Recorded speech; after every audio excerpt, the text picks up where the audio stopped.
Chair Thank you. Scheibel, one quick question for your presenter. Go ahead. Is max custody another term for solitary?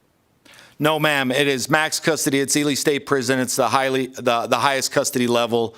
It is not solitary confinement. There are open tiers. There is movement at max custody level. Thank you. You're welcome.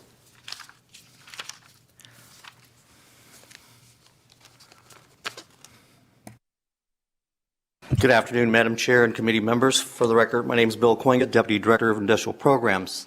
Thank you for allowing me to present today, and this will be the second presentation. I promise it won't be the same slide, and we will not calculate any credits, I hope.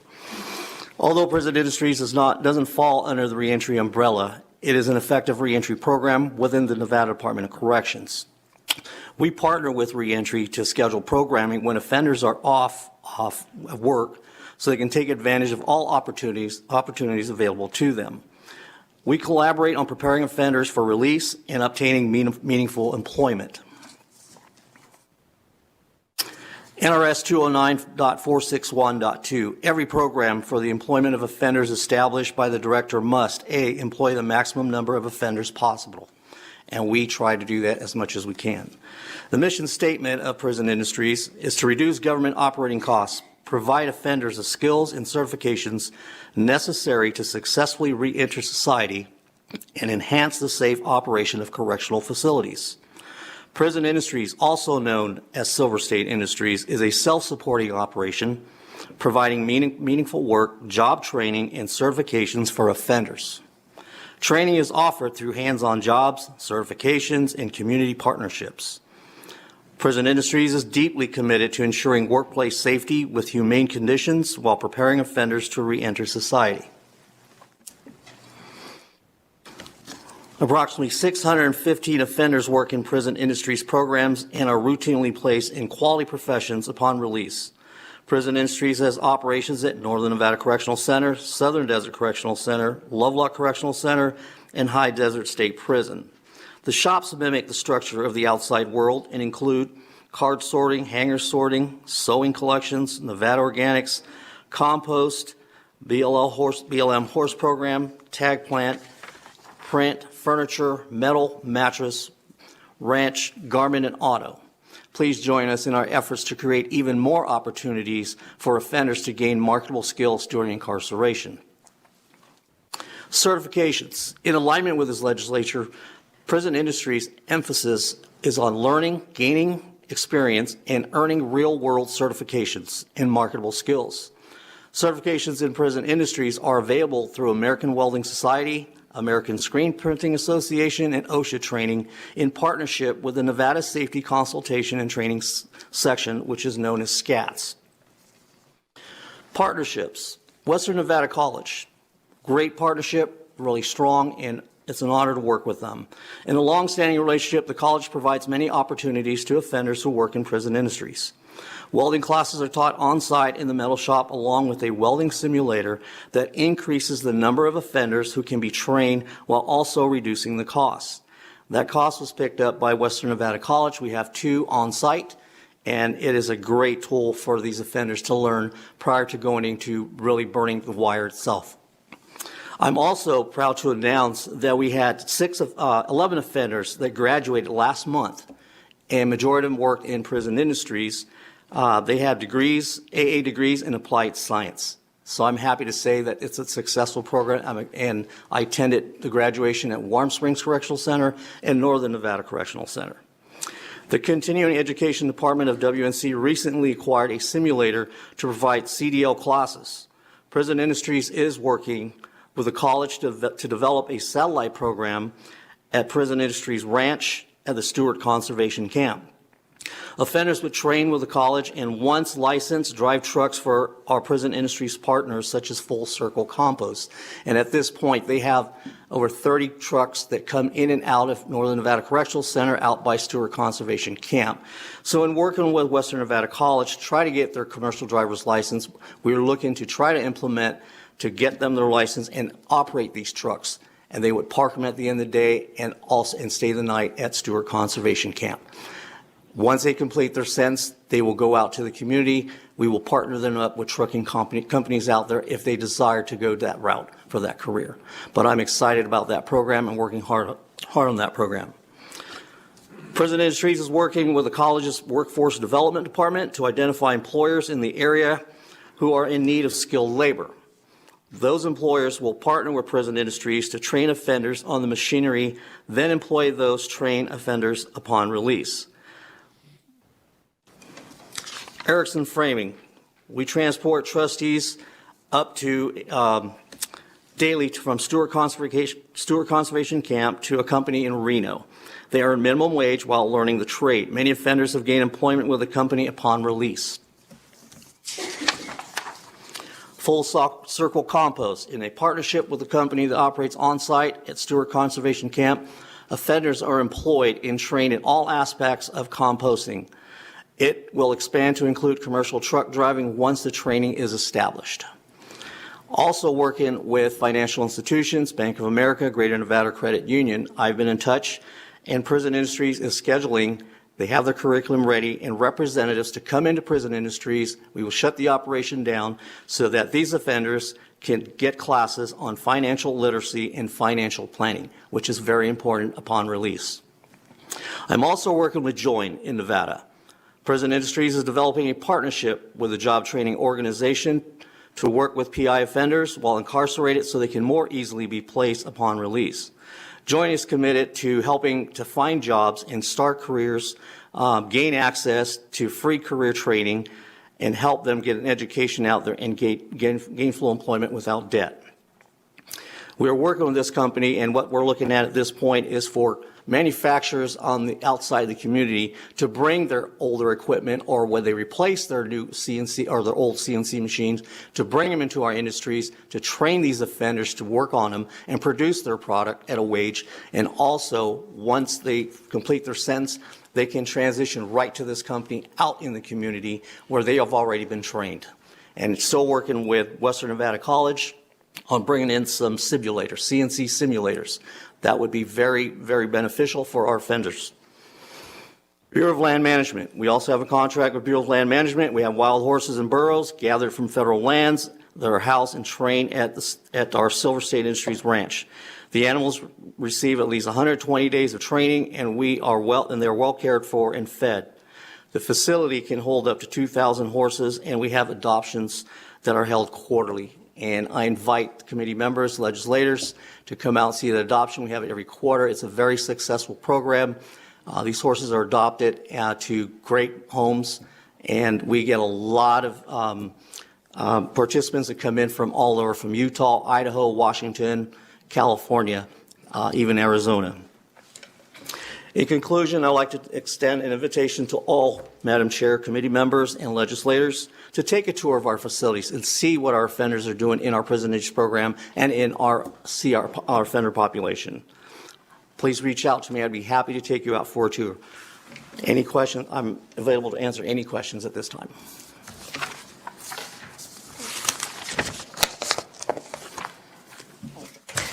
Thank you so much. I think we did want to get through all of the Department of Corrections. I'm not sure. And I think we still have to hear from Offender Management Administration? Yep. Or I turn this over to William Gitter. Perfect. That's our operations. Perfect. Thank you.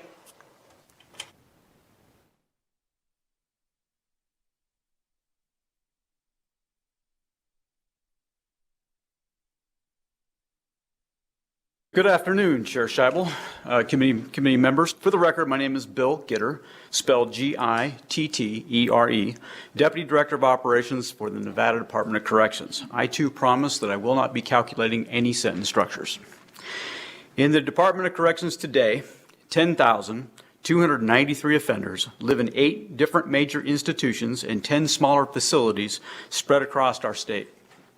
As one combined team, the department's remaining 2,139 correctional staff members ensure the strict accountability, best possible safety, and rehabilitation efforts for those offenders at all of those locations 24 hours a day, 365 days a year. And the department does all of that to the very best of its capabilities. despite its ongoing and critical staffing shortage of both custody and non-custody correctional staff members, especially at its northern institutions and rural facilities. When considering this entire system by the numbers, it becomes readily apparent that the primary weakness and driver behind the department's ongoing struggle to deliver uninterrupted inmate services at the major institutional level is the lack of adequate staffing in the north. By the same analysis, that glaring observation is apparent regarding our rural area minor facilities. Simply stated, we are in alignment with those who feel that more should be done to protect, train, and support offenders during their incarceration. Please join with us in resolving to improve our staffing so that we can better care for the offenders in our custody.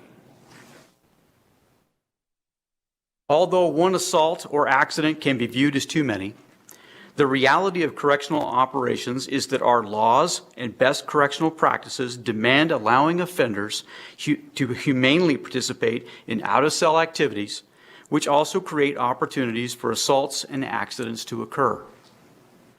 The operational challenge in corrections is to consistently complete as many mission-required tasks as possible without causing workload distress, which could significantly increase risk and unreasonably compromise the security and safe operations of an institution or facility. Wardens, associate wardens, division commanders, and area supervisors monitor operations in real time every day to mitigate hazards, provide support, and ensure safety. At the department level, the Deputy Director of Operations and wardens continuously measure and adjust the workload stress at the institutions and across the department in order to limit risk and maintain safety by monitoring and analyzing 9 key safety metrics every 2 weeks. In addition, the department and institutions continually monitor and analyze security incidents in order to counter adverse trends, reestablish control, and maintain order. An example of those measurements and how the department analyzes them will follow in the next portion of this presentation by the Inspector General's office. At present, and ever since the pandemic started, the department is struggling to perform enough of its mission-related tasks to maintain an acceptable risk profile, secure its facilities, and ensure safe operations at sustainable operational levels. In the department's southern region, this is a growing but moderate challenge mitigated by manageable levels of overtime. In the department's northern region and rural areas, however, this challenge has become exceptionally difficult. Northern and rural custody officer staffing vacancies are at an all-time high. At some locations, they now exceed 50% of their legislatively approved staffing complement. Their overtime workload stress is so high that demanding more overtime at those locations can be dangerously counterproductive. Based upon key metrics analyzed during the most recently completed pay period, the average overtime required per available uniformed staff member at the Northern Nevada Correctional Center exceeded 18 hours per week. Before the department completed 3 phases of workload balancing efforts at Warm Springs Correctional Center in May 2022, their average overtime required per available uniformed staff member peaked at over 27 hours per week. Without additional overtime as a viable option, the only other way to lower risk and sustain safe operations is to balance the equation by curtailing mission-related security tasks and offender activity levels to only those which are critically essential. Being forced by critical short staffing to reduce security tasks and offender activities to the bare minimum will ensure that those locations remain secure, operate safely, and provide basic humane conditions for the offenders. But it adversely impacts long-term public safety by degrading the department's ability to deliver vocational, educational, and behavioral programming that effectively prepare offenders for successful reentry back into society. In order to overcome those adverse conditions, the department seeks support and assistance with the 3 following initiatives. First, the department needs assistance with improved employee retention and recruiting. Understaffing a correctional institution or facility by too much for too long is stressful, unsafe, and potentially dangerous. The department is using all the resources it currently has at its disposal to retain and recruit, but those resources are simply inadequate to the realities of the current economy, persistent labor shortage, and wage competition. As Mr. Kevin Ramph of ASME, our principal labor union, suggested during his previous public comment, as a possibility, the state might consider leveraging its most relevant employee benefit, the public employee retirement system, by funding the full contributions of all correctional employees in order to make wages and benefits more competitive for all correctional personnel. By doing so, the state would avoid a top-line wage increase and the wage inflation that would make it worse for Nevadans, while incentivizing the retention and current correctional personnel and the acquisition of new candidates with a more long-term oriented retirement benefit and greater take-home pay, which would be much more competitive in today's environment. Second, the department needs assistance with gaining technology that would make lower levels of staffing safer. Given that even with improved wages and benefits, in the post-pandemic world, corrections may never again see most of its vacancies filled. Leveraging technology will be the most effective and efficient way of overcoming that reality.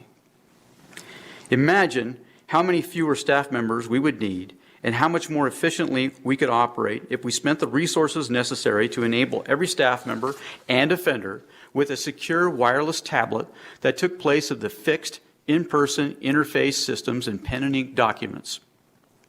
Now imagine how much safer those tablet-enabled staff members and offenders would be if we also spent the resources to centrally operate fixed and mobile video devices to provide real-time universal surveillance that is enhanced with behavior-driven offender accountability and crime detection software.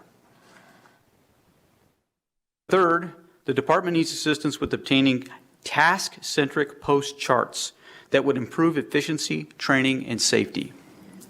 It might be difficult to reconcile against today's standards, but the way in which the department's past and currently approved staffing documents are written gives weight to the argument that the department can't require an employee who is not actively doing work at one post on a job site to move to another post to perform tasks or training. The problem lies in the difference between a legacy post-centric staffing design and a modern task-centric design. A task-centric post chart would allow reassignment of idle officers so they could complete other needed tasks elsewhere in the institution, attend desired or required training for increased proficiency, safety, preparedness, career development, and to assist our offenders with the rehabilitation efforts that we should be assisting them with. If there are no questions for my portion, I'm going to turn this over to Brian Shields of the Inspector General's office.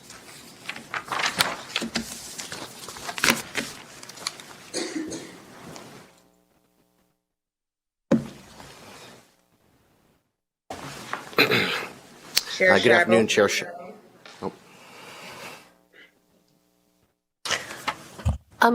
Can we wait until the end for the question, or is it time sensitive? We'll wait to the end. We can still call back people who've already testified. Yes, absolutely. Thank you. All right. Thanks. Go ahead, Director. Good morning, Chair Scheibel, good afternoon, Chair Scheibel, and the esteemed members of the Standing Committee on the Judiciary. My name is Brian Shields, and I am a supervisory criminal investigator with the Nevada Department of Corrections, Office of the Inspector General. I'm going to be discussing some statistics on security incidents that have occurred within the department for calendar year 2021. I'll also be discussing use of force grievance handling and the stats related to them. I can tell you that the bottom line of this presentation is this. We are in alignment with this committee in ensuring the safety of the offender population by effectively reviewing and responding to any suspected instances of excessive use of force. Next slide, please. I would like to break down the stats on various conflicts that have occurred within the department during the 2021 calendar year. As I go along with the following areas, I want to point out that the NDOC uses the American Correctional Association definitions and guidelines for the tracking of these incidents. The American Corrections Association is a commission on accreditation for corrections. Using their definitions ensures that we are consistent in the tracking of our events. I'll be starting with offender-on-offender incidents and then go to offender-on-staff. As you can see, most of the offender-on-offender assaults are mutual fights.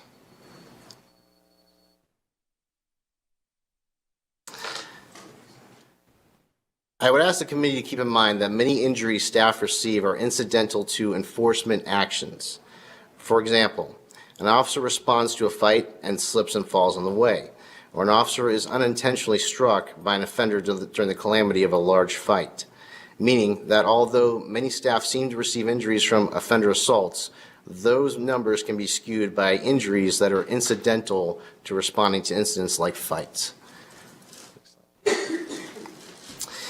In response to the Legislative Council Bureau audit this year, divisions within the department, including the Inspector General's office, are creating a new procedure for review of offender grievances related to uses of force. Prior to the LCB audit, many grievances were being assigned to the Inspector General's office without notification from the facilities. The grievance tracking system needed to be adjusted. Grievances are not handled the same way as incident reports or IRs, which can be referred to the Inspector General in the computer system we have known as Notice. In those cases, the Inspector General receives notification through what we call the queue that an IR has been referred. There is no such referral system for grievances. Thus, many cases of excessive use of force investigated by the Inspector General were initiated by IR referral and not grievances. The Inspector General is now notified of all grievances that are assigned for review. Grievances are also tracked to ensure proper and timely response. In addition, offenders who are soon to be released from the department are reviewed for open IG grievances, and those grievances become priority for response prior to the offender's release. This new procedure, although effective, is still antiquated in the fact that it still requires paper grievances. This could be made more efficient if the grievances could be digitized into a computer system. Also, if the offenders had tablets to submit their grievances from. The offenders could get a faster response as the grievances would not need to go through an internal paper mail system to get back to them. Next slide, please. Here we have the grievance stats since the LCB audit. We did not provide stats for 2021 as the LCB already reviewed and reported those numbers. Also, we wanted the stats to reflect the changes made to the use of force grievance procedure. As you can see, all the grievances have been responded to. So far for 2022, the Inspector General's office has received 11 grievances on use of force. Of the 11, 1 was resolved by the institution use of force review, 7 were resolved by independent IG review, and 3 resulted in an investigation being opened. Again, the review is working, but it could be more efficient with the implementation of offender tablets and computer tracking software. I would like to say that we in the Inspector General's office take excessive use of force seriously. We do investigate it both criminally and administratively. We do refer criminal cases to the Attorney General's office for prosecution, and we have secured convictions. The right thing to do is to investigate excessive use of force and hold those responsible to account. We are transparent in this to both you and the public. I invite any member of the committee or the legislature to come and see what we do and how we do it, often with little staff and resources, with all deliberate effort into an offender's reentry into society. That concludes my presentation. I will now refer to the Director Daniels to conclude our department's presentation.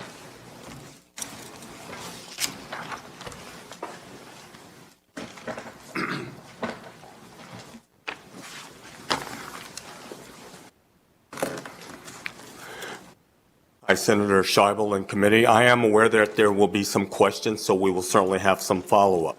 So in closing, our plans to upgrade security, ensuring our offenders feel safe and will participate in many of our vocational training, educational, apprenticeships, and behavioral programs is paramount. Our focus on preparing offenders for their eventual reentry back into society is aggressive and elevated to a level never seen before in this state. This is a new corrections agency. We would have been much further down the line. I started in December. Matter of fact, December 4th of 2019. We started dealing with COVID on February 28th of 2020. We are now coming out of it. But I am here to share with you very unequivocally. We believe in public-private partnerships. Our role is to keep society safe, but yet prepare these individuals for their eventual reentry back into society. You've heard us say this over and over. It's real. We have public-private partnerships. We're working with trucking companies. We've created a brand new management variable system, which is a classification system that will allow the individuals to actually go out to secure confines of a facility once they complete their prerequisite courses to participate in the buildings and the trades, working with the unions, working with truck driving companies. We've all but literally eliminated any ability for our inmates to be used in any capacity other than if they're going to get a degree or a licensure or a certificate or be able to leave and get a job upon departure with a livable wage. We are sincere. We are aggressive about this. This is not your father's or anybody else's corrections program. I would not be here if I weren't given the authority to move forward and really make societal change. This is not a job. This is an avocation. All the people you see here are the people that are left. We ensured that the others that did not want to participate in seeing a new society, they moved on with their lives and careers and imparted upon other things. We are deeply committed to the safety of the individuals in our care. I care very deeply about what I'm doing. I feel very deeply that we must as a society make these differences. If people were to look inside and see what we're actually doing and actually come on out, and we give invitations all the time, you would be impressed. A lot of what you've heard with some of these other organizations, I get it. They are looking out for the interests, the best interests of their loved ones and families and so on. But I'm going well beyond what they expect. We're going well beyond. We should have a high probability that when a person is released from our agency, a high probability that they never return. My goal is to get to the point to where recidivism rates are in the mid to low 20s, as opposed to where they are now. A lot of it will still have to do with arrest, but once again, if you come in our facilities and you are willing to program, and that's only provided that we maintain a safe environment, we can get these folks out and change their lives and never have them come back. And that is ultimately the goal. I know the taxpayers of this state don't want to spend all of their money having people who have been removed from society, just maintaining them here for however long. There is a deep commitment for societal change, and I'm not saying that loosely, and I can back this up with what we are offering and what we plan to do. Never before have there been relationships with corrections and dealing with labor unions and dealing with companies and trucking companies, really trying to make a change. So therefore, I am available for any closing questions. And of course, as you ask questions, we can certainly have the subject matter experts come up. But I will also stay here. We really want to get you to pull the curtain back and have you come in and take a look. It's somewhat disheartening to listen to some of the descriptors of what people are saying when we know for a fact, all of us, that we don't want a society in which it's us versus them. These folks, unless they have life without parole, will be our neighbors. And I want them to be in the community doing positive things, reaching back, taking their loved ones or their children or whether they live in deprived socioeconomic conditions and then bring them out with the dignity of a job and a career and to be able to show that, yes, you can change your life and make your parents and your loved ones proud of you. So Senator Scheibel and the committee, we are certainly prepared to respond to any questions you have. Thank you. All right, thank you so much, and we appreciate you bringing in all of the subject matter experts. I know that I have a list here. I think it's reflected on our, is it reflected on the agenda as well? Okay, well, Hopefully you guys were taking notes. Otherwise, I can help you out. I just wanted to make a quick note that we also heard from Dr. David Green, who's technically part of agenda item number 6. We were thinking that we'd address mental health issues together, but it makes perfect sense to have heard from him during the Department of Corrections presentation. So we appreciate that. And at this point, I am going to open it up to questions for any members of the committee to any members of the Department of Corrections staff who have presented so far, which I think is everybody.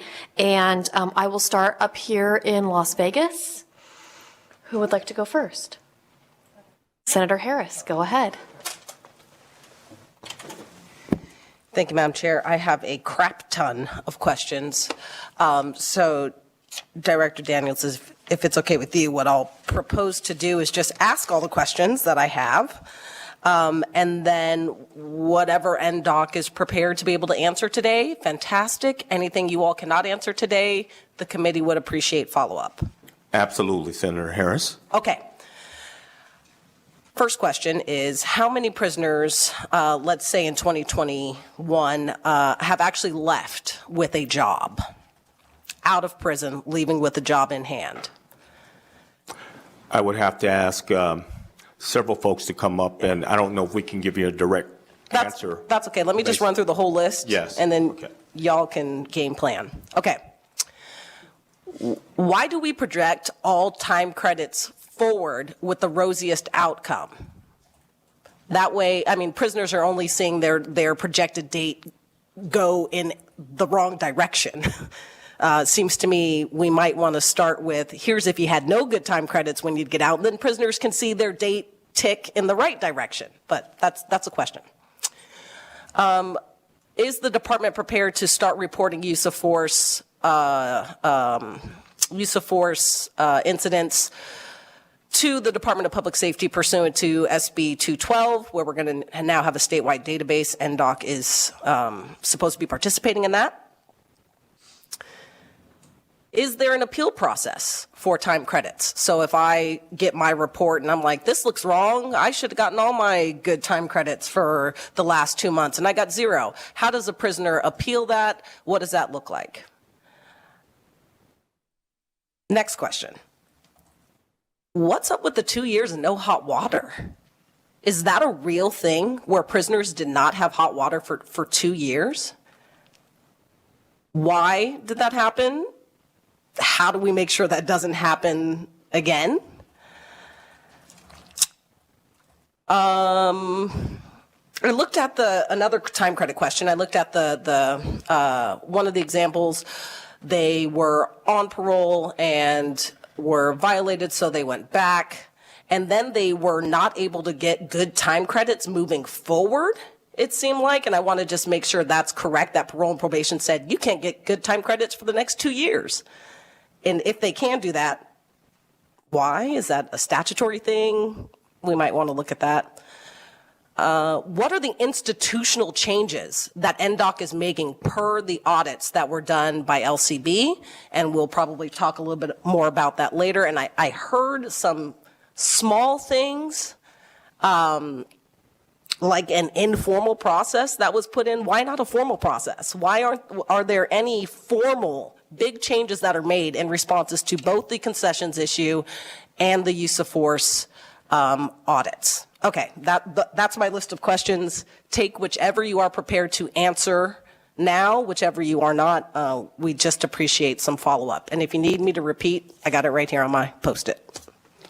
Thank you, Senator Harris. I would ask that you repeat those. We have several individuals that are taking notes, and I just want to make sure we absolutely positively know what you're seeking so we can respond accordingly. Okay, first one, how many prisoners leave with a job? Second, why do we project the time credits out in a way that it gives them the rosiest outcome? Is NDOT prepared to report use of force on a statewide database? What is the appeal process for time credits? What happened with the 2 years of no water at a hot water at a corrections facility? Is it possible for statutory good time credits to be prohibited prospectively? So you aren't allowed to get good time credits for the next year. regardless of how good your behavior is that a thing? Because that's how I kind of read that report. What are the institutional changes that NDOC is making in response to the audits, and why was there an informal process as opposed to a more formal one put in place for the use of force reporting?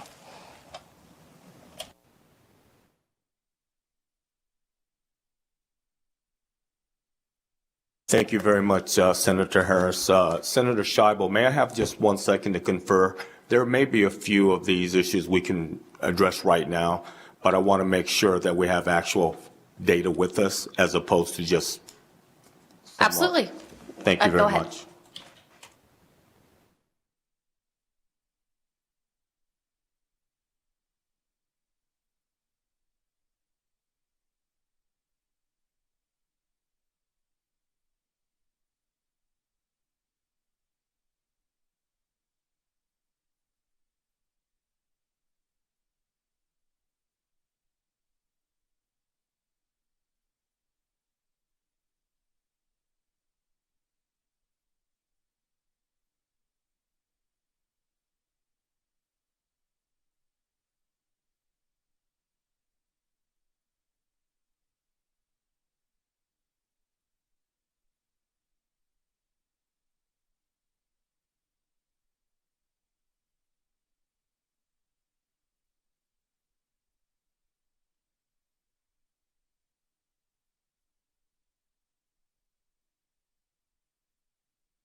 Chair Scheibel and the committee, this is Director Daniels for the record. We more than likely can answer most of the questions right now. So if you don't mind, I will have various individuals come up and speak to what they know. We do know of 2 areas that we're definitely going to have to get back because we need to confer with actual raw numbers. And we also need to come up with a span of time in which we want to report. So if you don't mind, I will have Deputy Director Bill Gitter. He runs operations, and he will answer. He will also tell you the question that he's responding to and provide an answer. So I'll yield the floor to Deputy Director Bill Gitter. Bill. That way you don't have to get Okay, go ahead.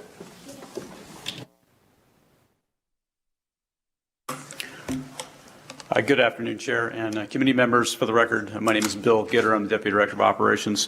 I'd like to address the question regarding the 2 years no hot water at Southern Desert's Culinary. So part of that is accurate, part of it is not. On March 15th of this year, I've been the Deputy Director of Operations since December. We were doing a tour of Southern Desert, and contrary to what we heard in some of the public comments, the inmates were not locked up. I was doing a tour that had been planned. I was with staff members and inmates, and I discovered that almost all of the hand washing stations in their culinary did not have hot water. One of them in particular would get warm eventually, but it would take minutes. Totally unacceptable.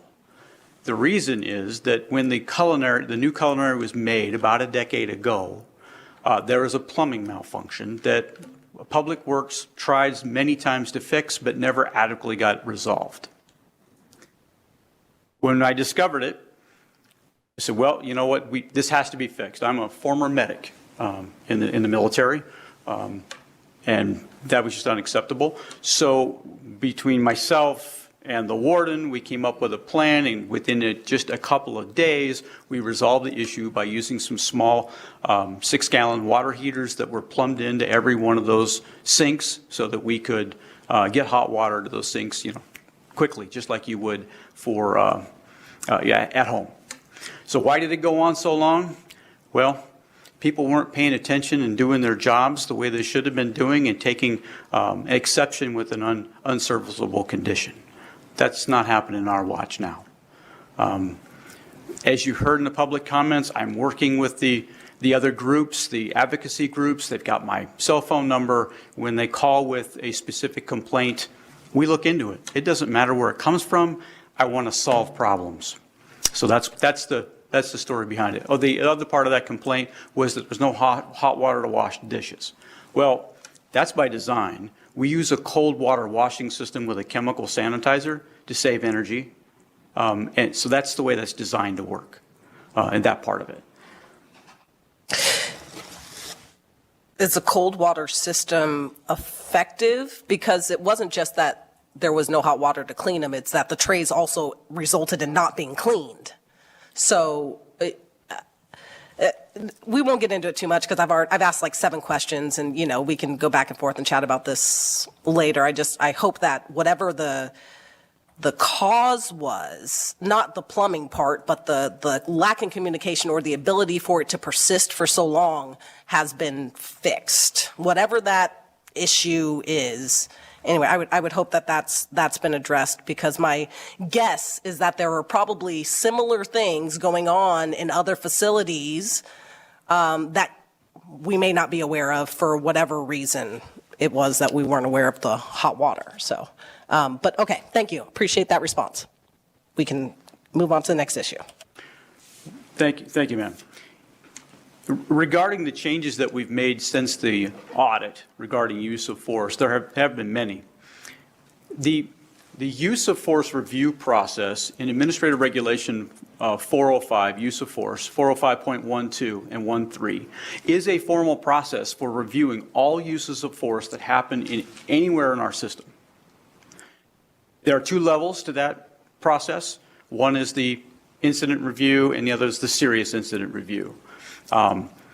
It has been a process in place since 2016, when the former director introduced that process. That process is designed to review all evidence of a use of force in which there is no initial reason to suspect that it was either excessive or unnecessary.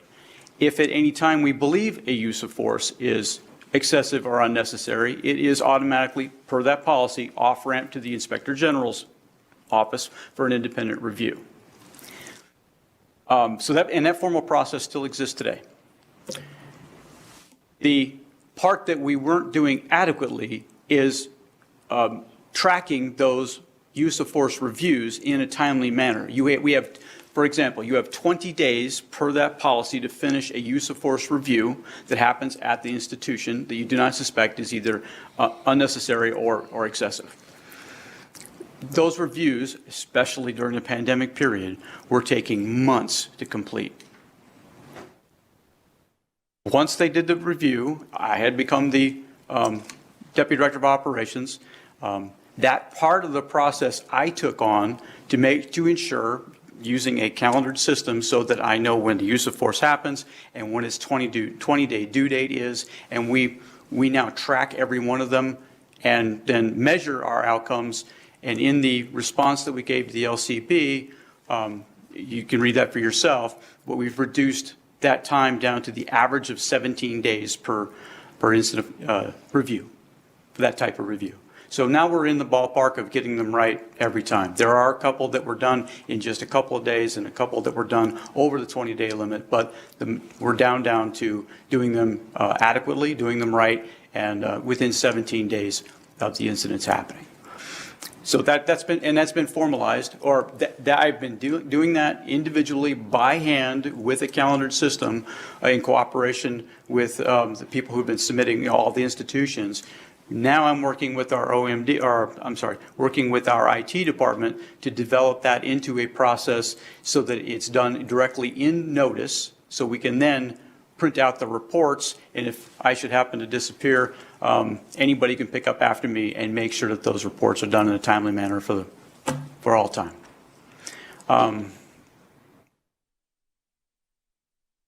Okay. The other things we changed pursuant to that audit, the finding was that we hadn't purchased weapons, munitions, and ammunition correctly for the time period that they did the review. In order to make that better, we have formally introduced the process of a munitions committee, which is comprised of myself and 4 wardens, also a member of our fiscal department, so that before the purchase of any weapons, ammunition, or munitions, we meet and ensure that we're buying it correctly, we're justifying it correctly, and following our department's policy regarding the use and storage of those items. So I'm sorry, I'm pulling a. No, you're doing a fantastic job. Are you prepared to comply with 212 and report these use of force incidents to the Department of Public Safety? Once yes, they but get I'd like their to turn that over database to up? the Inspector General's department because they're heading up that initiative for our department. Okay, perfect. And then I think the other question is response to the concessions audit? Concessions audit, I'm sorry. I'm sorry. What? Commissary. Did I said concessions. I meant commissary. It's not a football game. I'll have to turn that over to the expert in that area too. Okay, that's perfect. Let me turn this over to Deputy Director, I'm sorry, Inspector General Shields. Yes, absolutely. Thank you, sir. Thank you.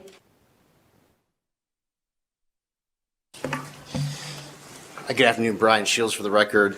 It's a very simple answer. Yes, we are absolutely ready to prepared to submit that data as required by SB 212. I was reading through the law in there, and it requires some other reporting, I believe. And I believe it's also annually and monthly. So we will be prepared to put that data together and submit it to Central Repository as required.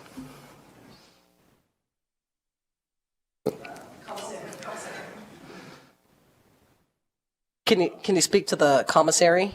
I'm going to have to turn that over to. Oh, we're turning it over. Okay. Thank you very much, Investigator Shields. Chair Daniels, your mic's got to be on. Thank you very much for reminding me about the mic. Yes, I do have a person here that can answer very directly to your case, to your questions regarding commissary. And at this time, I'd like to turn this on over to. I'm Catherine Reynolds. I'm the Chief of Purchasing and Inmate Services for Nevada Department of Corrections. Excuse me, I decided I wouldn't be nervous, and I am. So since the audit, we have been gathering data about what the other locations charge. We are putting things together for the legislative session that is coming up. We can provide you with some more data. I took extensive notes when the other group was up here talking about the complaints that they had and some of the charges that they believe are happening or not believe they're happening. And I'm prepared to put a list together so that you have a good list of what we actually charge for, because we don't charge for a lot of things. So Okay, so are you charging less for anything? Is there any action, right? The audit kind of did the data. We know, I mean, the problem has been identified. I don't think any of us need any more data on whether you guys are charging too much or charging too much. Okay. So has there been any action to assess that and to make an effort to reduce the prices you're charging folks?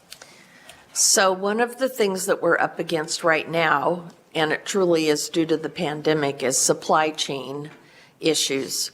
I did get hold of our commissary supervisor while we were in the middle of this session to ask him what was going on currently. It is the time of the year when Keefe, who is our commissary vendor, comes through and we reassess what we're charging for all of the items and can do a price increase. We've kind of held off on that because of the audit, but he did inform me, for instance, that they just got a notification from Keefe today that one of our most popular items, the ramen, which the inmates really love, our cost is going up 21% on that if we continue to carry it. So our decisions are going to be, are we going to carry those items when we know that we would have to increase the price, or do we discontinue the item, or do we take a bigger loss on that item to continue carrying it? So. Okay.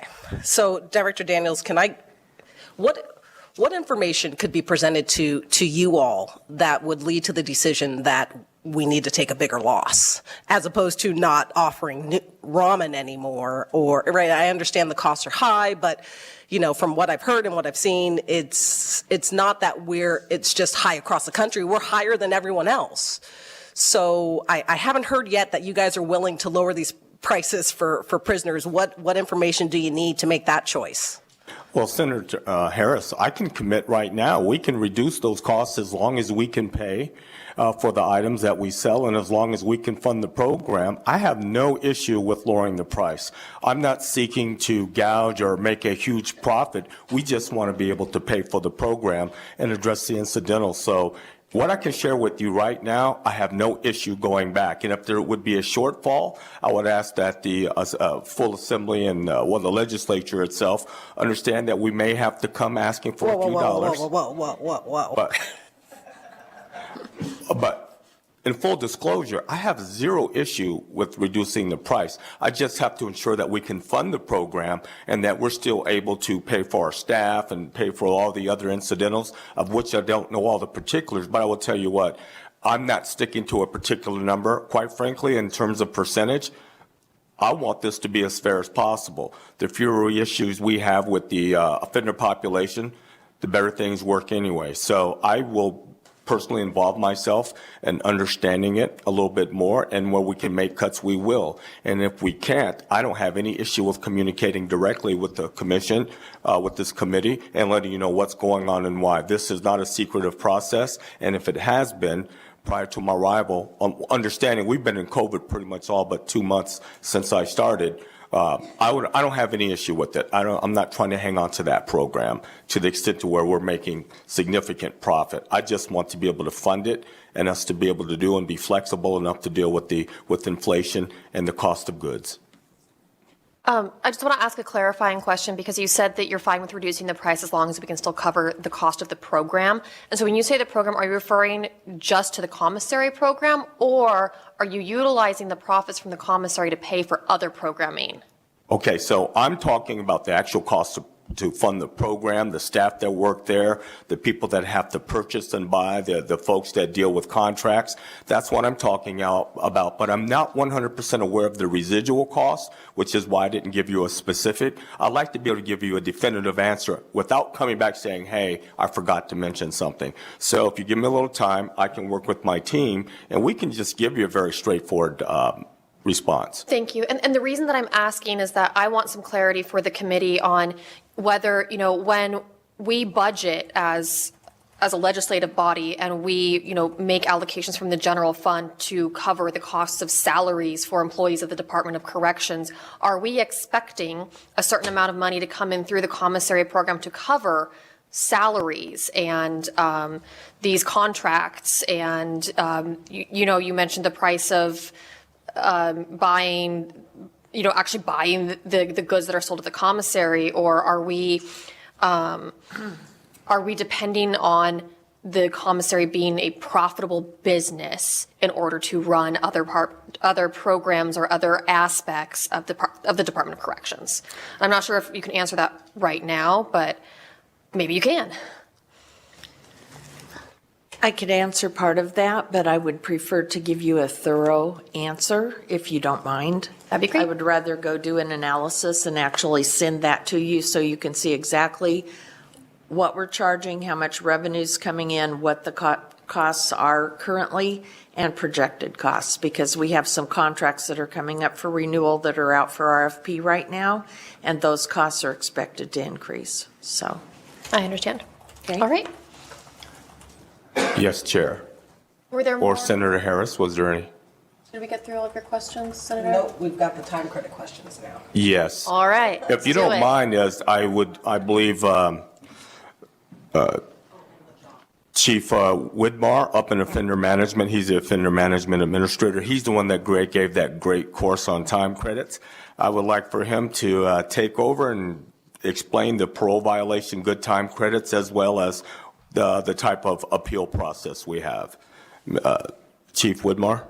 Thank you, Director Daniels. And before we have Chief Whitmore go, I just wanted to, let me retract my question about not allowing good time credits to move forward. I reread and I saw that on a certain date, they said you lose all your good time credits, and it was just applied retroactively. So it wasn't that parole and probation was saying you can't earn time credits moving forward. I see that now. It's very clear, so you can skip that portion of my questions, but I have a couple others for you. Thank you, Senator. Chief, are you ready? I am, sir. This is Kirk Widmar, Chief of the Defender Management Division, and Madam Chair, through you to the Senator. I've invited up to the table as well my classification planning specialist. I appreciate you letting us off the hook a little easy on the one question, Senator Harris. As it relates to projections, I'm going to turn the microphone over to Holly Skolstad, my case planning specialist, and for her to help hopefully provide further explanation as to why we project credits forward.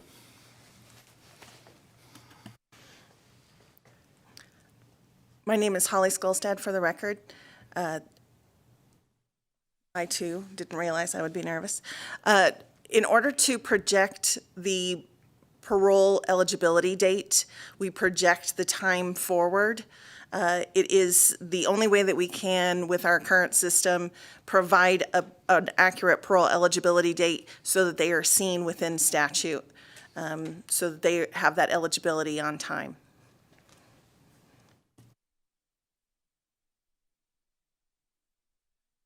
So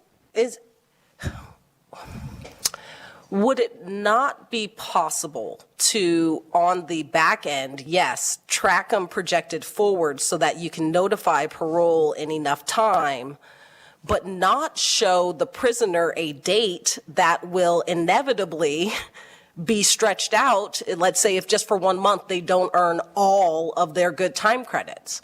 Right? So is there the ability to, for reporting purposes, calculate the projected date, but show them the date based upon the credits they've actually earned? I appreciate your question.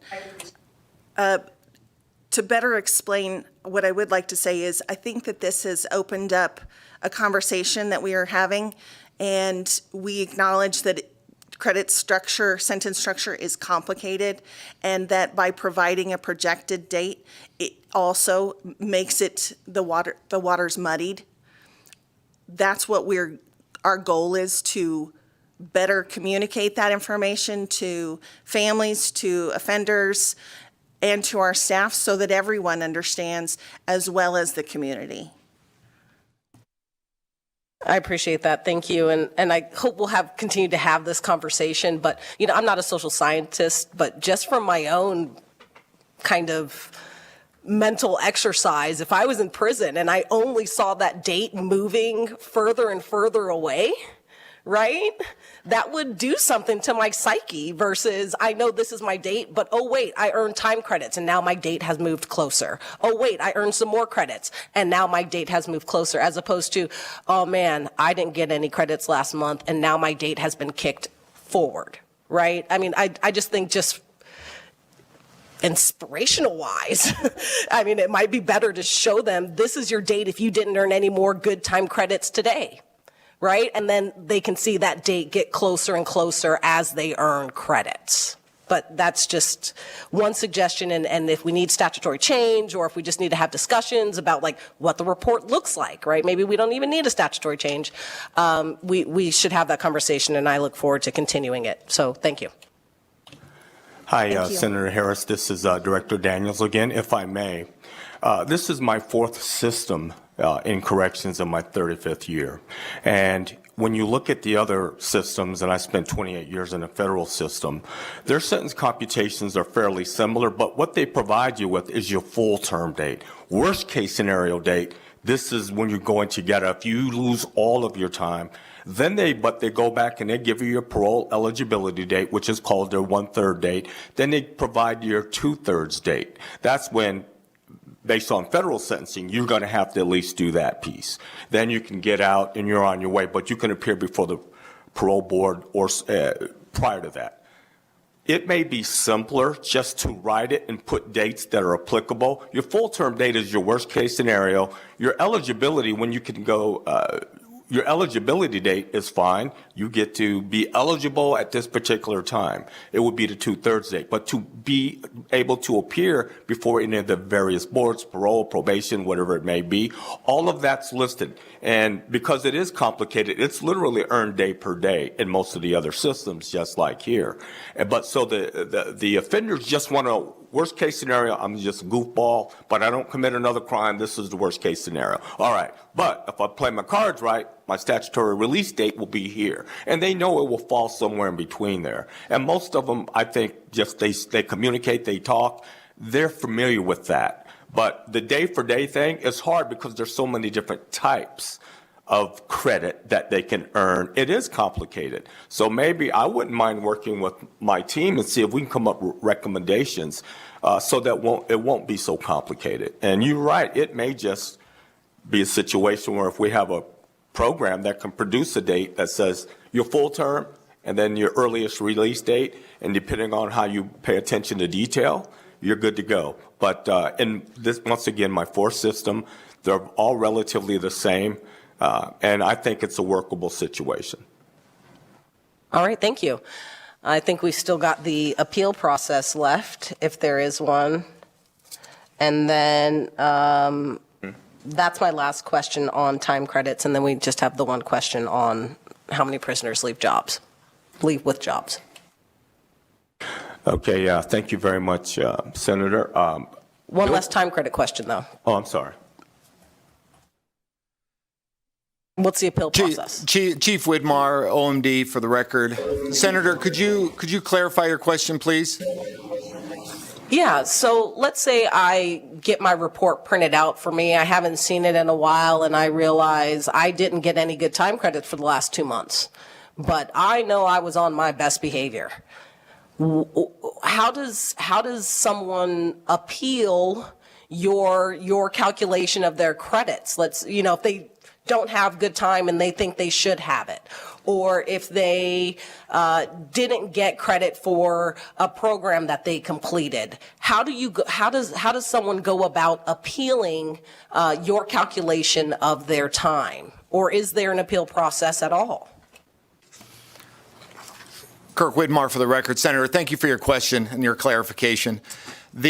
At the initial stages, it's that with that unit caseworker sitting down and saying, hey, I've earned these credits. Here are my certificates. Here are these things, and I'm not seeing them. And the caseworker and the offender go over that credit report to say, hey, you are correct.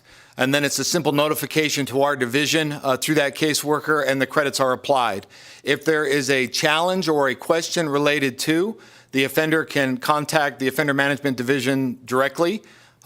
We have those correspondents come in all the time where they ask for clarification related to their credit application.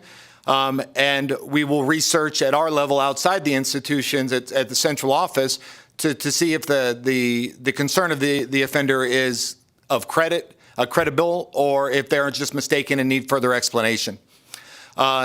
If those two systems fail, then there is the grievance process, and the offender can submit the grievance at the informal first and second level grievance. Second level grievances related to time calculation, sentence management, they all come through my division, and there is that process as well. So there absolutely is an appeal process. I'm here to tell you, Senator, 90% of the time, it's a simple communication between the caseworker and the offender, and a simple email that goes off to our records division, and corrections are made.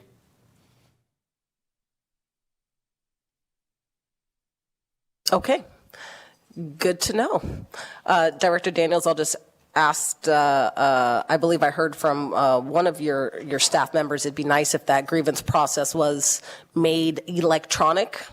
I don't know if you all are on the way to doing that, or if that's something that is feasible, but seems to me like that's a pretty good idea too. Senator Harris, you're absolutely right, and we agree. It's one of those issues that we've brought up because it's a funding issue in terms of what we spoke about earlier in the presentation regarding us coming up with the universal system that will allow all of our systems to talk, and we can communicate very directly with the offender, and they have access to information pertaining to themselves. Right now, it's pulling files, it's hoping somebody didn't write down something wrong, or there's typos. We really want to improve that system, and it's very time consuming doing it old school, but why can't an individual pull up their time? That makes no sense to me, and you're absolutely right, and we're endeavoring to move forward in that capacity. So just a clarifying question, it's something you're working on or something that you are aspiring to one day? Well, working on that conceptually, we know we want to do it, but once again, there's a cost factor that I can't particularly pretend it doesn't exist. There's a lot of cost involved in some of this because everything right now, for instance, electronic medical records, we all have them we use it at home at our doctors. We don't have it. So for us to work more expeditiously, be able to find information out, look at someone's history. We just need to put everything together electronically. And I do believe that Deputy Director Lucas spoke to that with her charts and so on, and you have a copy of it. But if you'd like to have further dialogue, I'm of course very open to it. We want these systems to be improved. There's nothing worse than a person having to stand outside the office and beg for somebody to talk to them, but that person's out, then they get frustrated. I would like to improve our systems, and there's no reason why an offender shouldn't have access to basic information about their case. I agree with you wholeheartedly. So are there work programs on the way to IFC, or are there requests put Yes. into the governor's fiscal office? We provided our priorities, of which that is a part of it. We're waiting to see whether or not it will be funded or move forward so that the legislature can take a look at it. But it's definitely, well, let me tell you right now, it's actually number one in our request. That's how important it is for us to get ourselves together electronically. So, yes. All right, great, thank you. I think that's all my time credit questions, and then I just have one left. How many prisoners, let's say in 2021, left NDOC's custody with a job? For the record, Bill Quanga, Deputy Director of Prison Industries, Industrial Programs. I would have to get back to you, Senator. For 2021, I want to clarify which year you're talking about. I would have to get with our offender management and also with Deputy Director Williams so we can collaborate and pull that data up and submit it to you.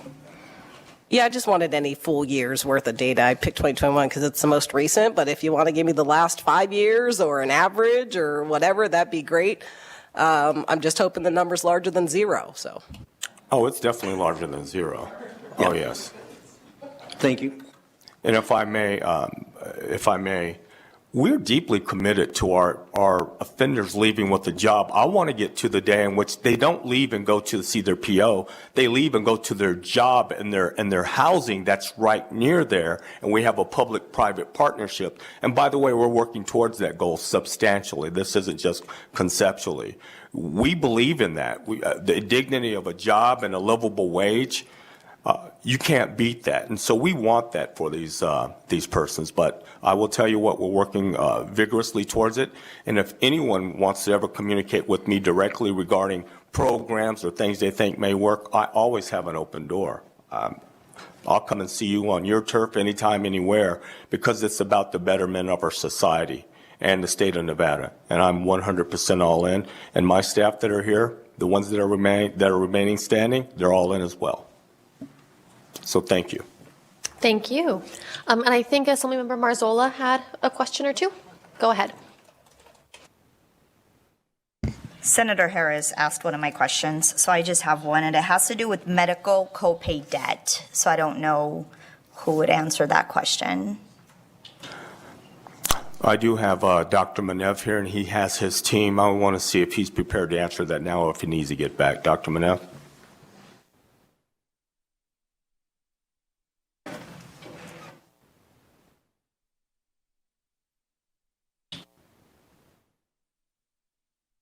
We can't hear you.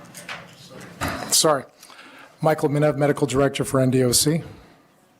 Could you repeat your question, please? Yeah, absolutely. So we had a presentation earlier, and we were made aware that incarcerated individuals were accumulating medical copay debt. So my question is, what's happening with that debt once they are released?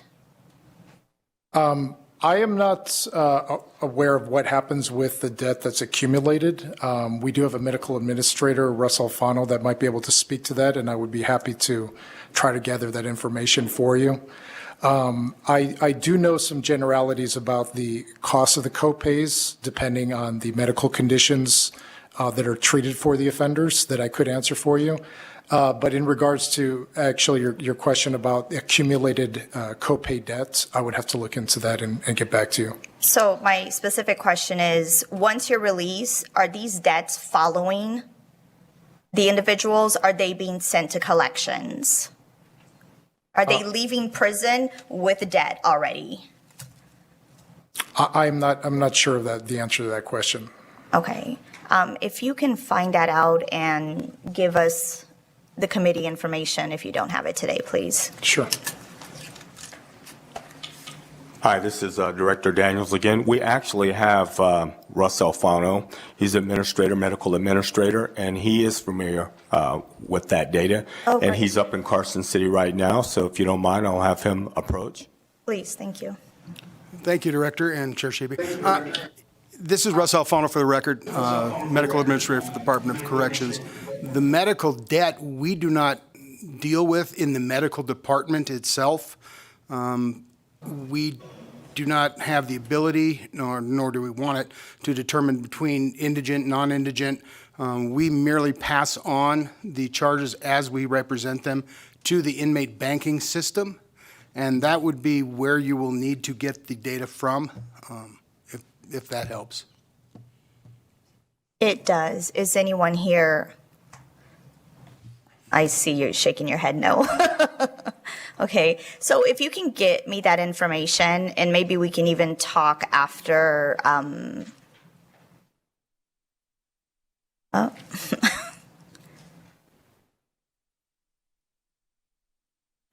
For the record, Russ Alfano, I will get back when we get back in the office on Monday morning, and I'll see what type of information we can provide for you.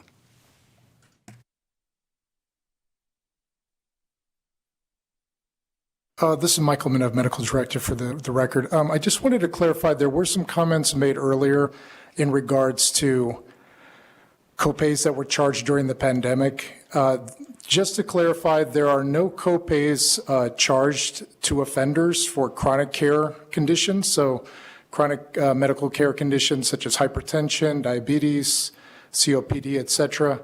There is no copay charge for our medical staff to care for offenders for those medical conditions, as well as there was no copays charged to offenders for any COVID-related medical conditions, evaluations, testing. None of those incurred any copays. Does that include man down? That was going to be my question. Sorry. So are there copays for prescription, medical copays, man down copay? There are, yes, there are copays for prescription medications. There are copays for man downs. The charge for the man downs depends on the condition that the offender suffered, whether it was an altercation, recreational injury, or self-injury. And there is a fluctuation in the price of those copays depending on what type of medical care was provided, whether imaging or other labs or other further medical diagnostics might have been incurred. So that's why you see kind of a range in the charge. Some advocates were quoting some numbers, $50, $100, et cetera. The reason why there's some variability in those charges is because in many instances, diagnostics are included within that charge. So if you have an individual who has a chronic disease, I understand they don't get a copay, but what if this individual now has a man down injury? Do they get a copay for that? Madam Chair, for the record, Russ Alfano, Medical Administrator. I'm prepared to answer copay questions. Dr. Minev is more focused on the clinical aspect of things. The dollars and cents come through the central office up here in Carson City. Copays, the base copay charge is, hopefully everybody can hear me all right. Copay charges are set out in our operating procedure 0041 and in compliance with our administrative regulation 245.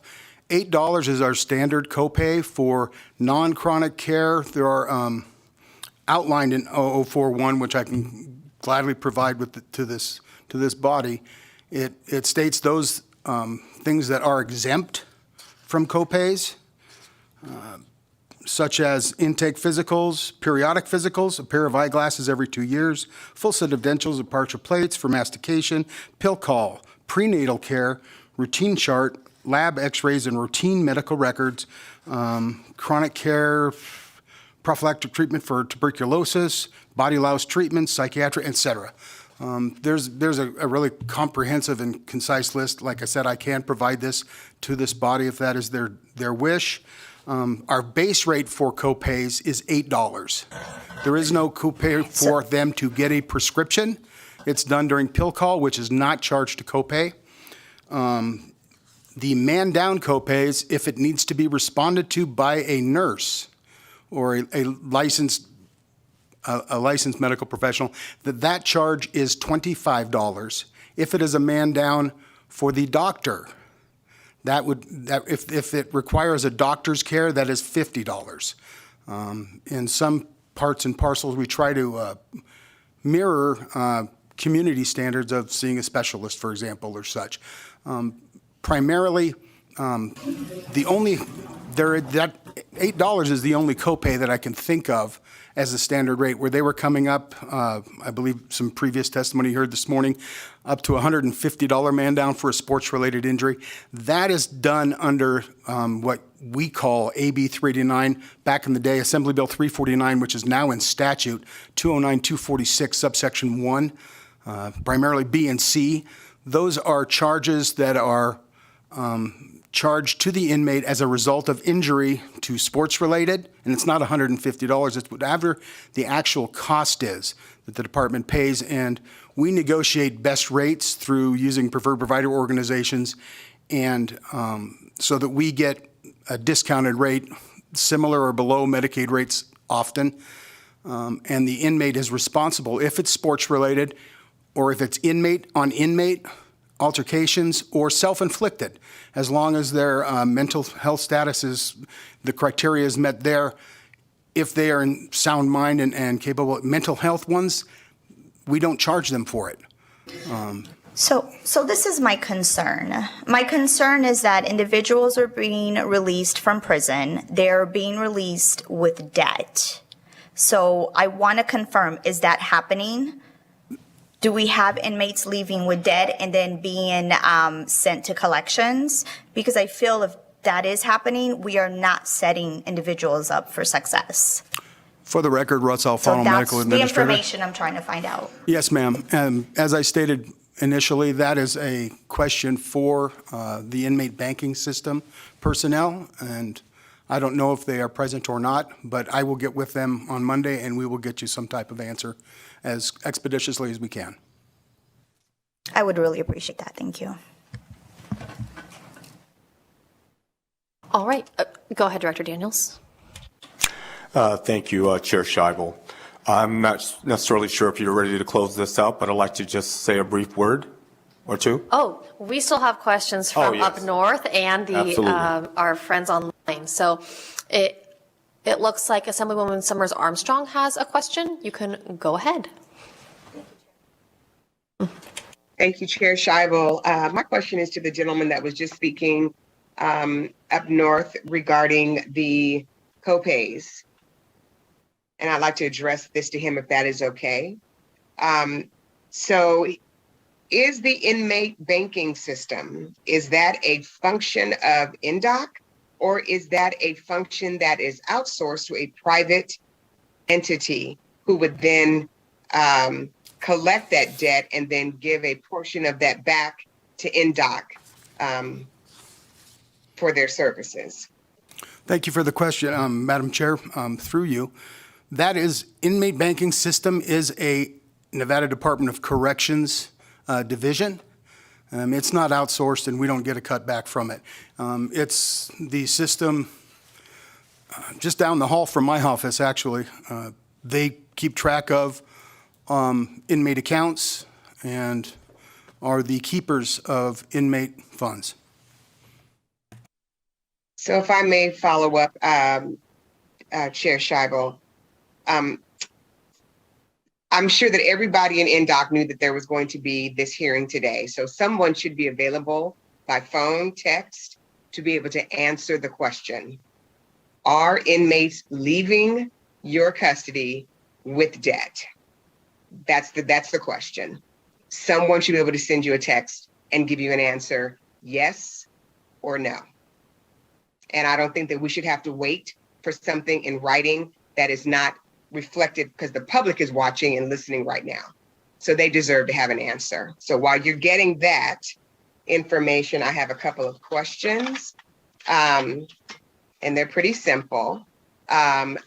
During the session, there was a bill that was sponsored by Senator Harris about phone costs. That was something that was brought up in public comment and in the presentation by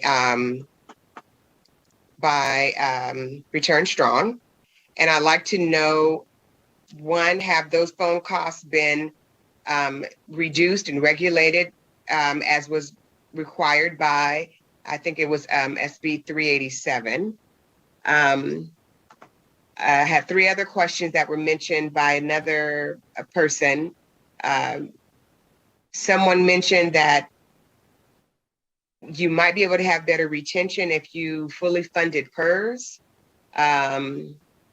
There was also a comment about tech being allowed to improve technology would be able to allow lower staff levels, and that there was something to do with task-centric post charts.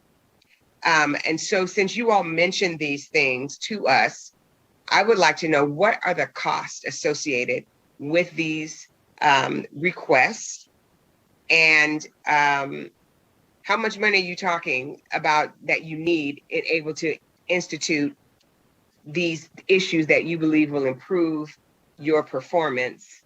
And last question will be, what happened and what are you all doing with the reported profits of $14 million? How was that being utilized? And those are my questions. Thanks.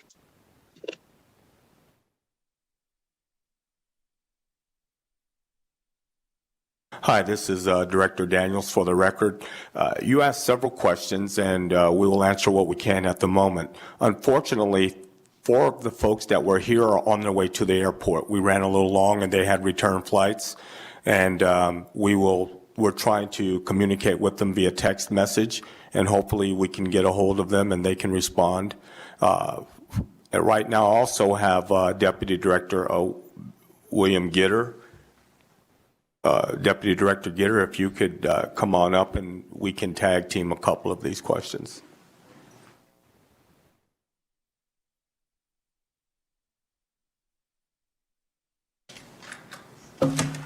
All right, sir. All right, so there were multiple questions. They were talking about technology. Deputy Director Lucas is gone, and she's on her way to the airport, but hopefully we can reach out to her via text message and get the actual cost of some of the programs that we're deciding that for instance, when we're looking at Overwatch, there was a statement that was referenced that it would, better technology would assist us in lowering overall cost. I would like to elaborate on that myself for a little bit, primarily because we know we will not get the staffing back. It's a national trend. Corrections is behind in most industries. It's an industry issue in that we're just not going to be able to plug and play additional individuals. So what we've decided to do, and as part of our national assortment of directors in the states, I'm actually presenting to them a methodology called Overwatch that will allow us to fill in the deficient areas that we have in terms of security to where the offenders may be at greater jeopardy because we don't have the hands-on. We can utilize multiple methods of technology to keep a better eye on the circumstances on the yards and in the housing units and so on. We've actually packaged this process, this program, and we've actually submitted it forward to be reviewed by the folks on our side of the house and then move forward over to the legislature for you all to take a look. I don't have the actual cost in front of me down to the penny, so I don't want to give you erroneous information. But yes, we recognize that there just won't be enough individuals out there who want a career in corrections and who will want to stay.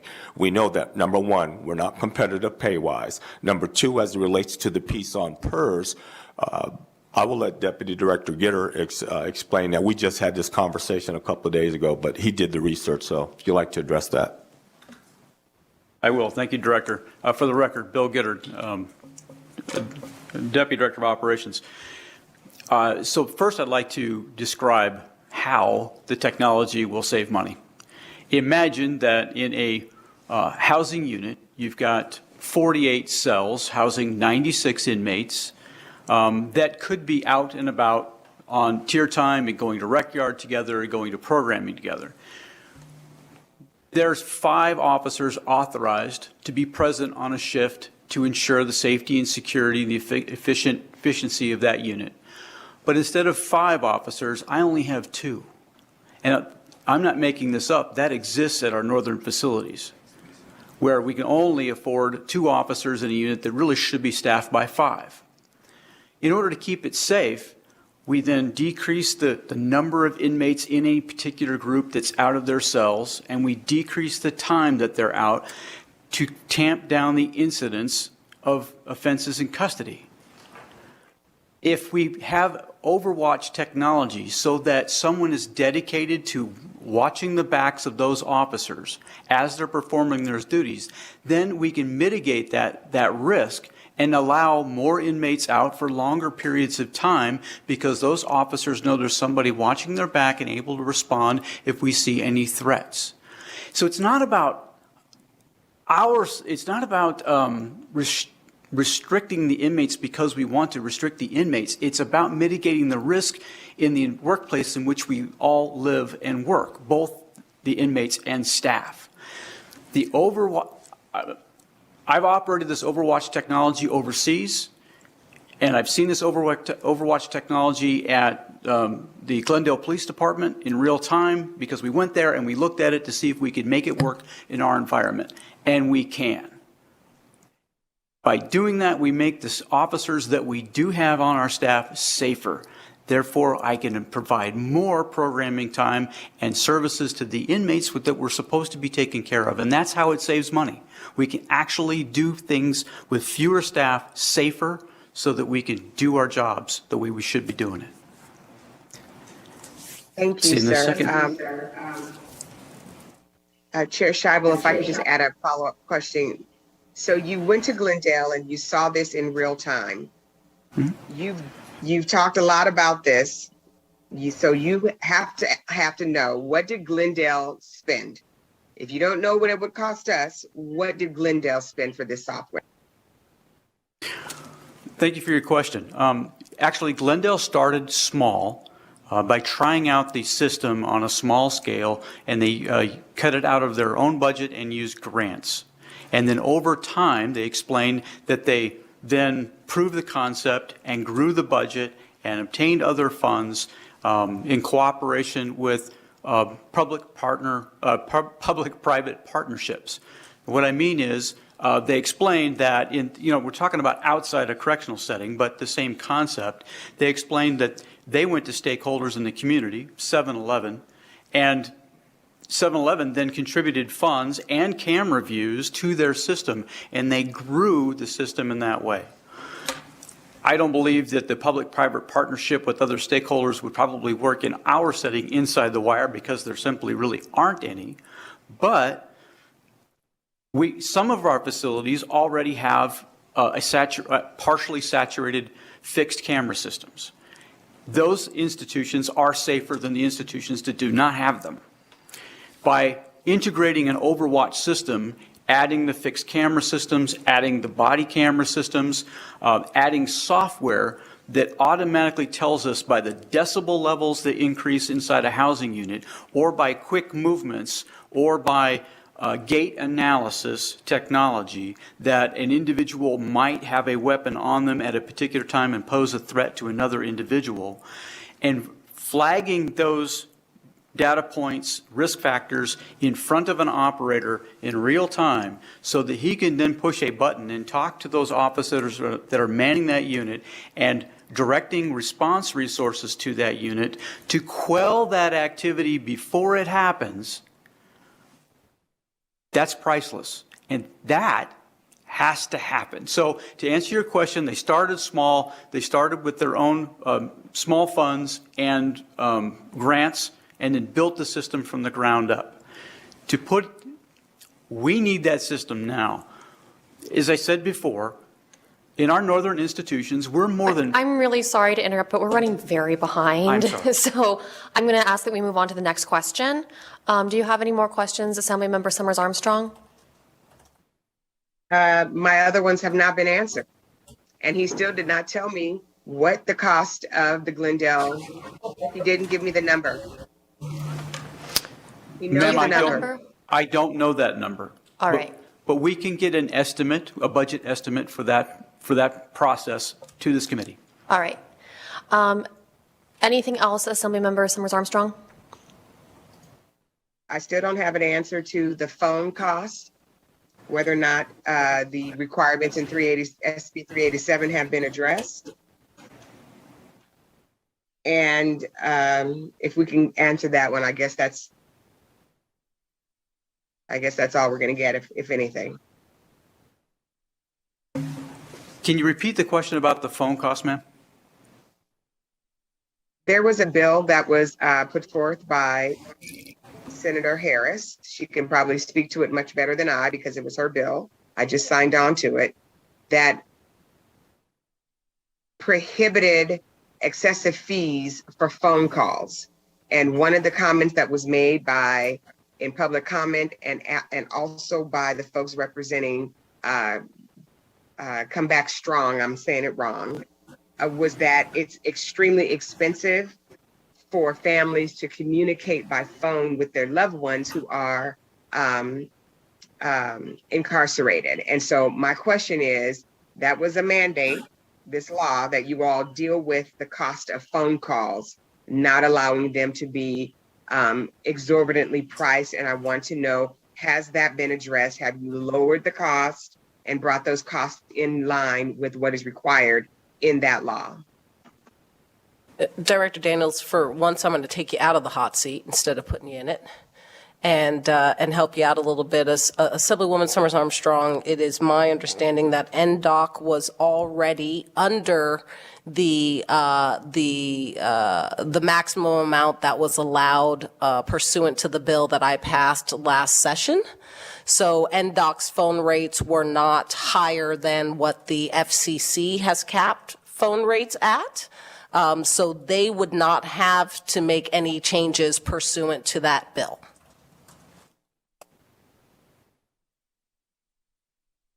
All right.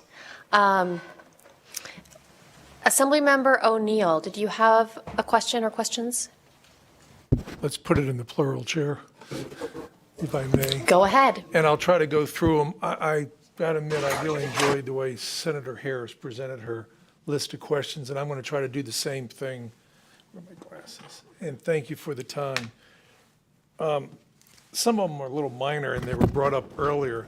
One of them was when some of the presentation earlier today by Return Strong, or it may have been with Nick's statements, there's different salaries for different jobs within the various facilities, such as I think a barber in one place earns $5, another place earns $10, another place he gets just time credit served. So I was curious, how is that determined, and why is there a difference from facility to facility? I want to know where the money goes that has been raised through the commissary. What is it used for? How much is there? What's it used for? And then I'm going to get into more of the current discussion on staff vacancies. It was said that currently there's approximately a 27% vacancy rate across the board. I'm curious, in the 5 years prior to 20, so go back to 2015, 2014 through 2019, what was the average vacancy rate? I would like to see what the changes were. dealing with Overwatch, from what I understand now, listening to it, that's not a correctional facility program. That's a program being run by law enforcement for out in the general public to watch public areas and try to be more responsive and proactive instead of being reactive. So my question is, have you done an RFI on your needs for such a system to protect your officers and the inmates themselves too from assaults? And with that, afterwards, have you done a return on investment for what it will be savings in personnel and cut down, hopefully, on some of the injuries, the various incidents that occur?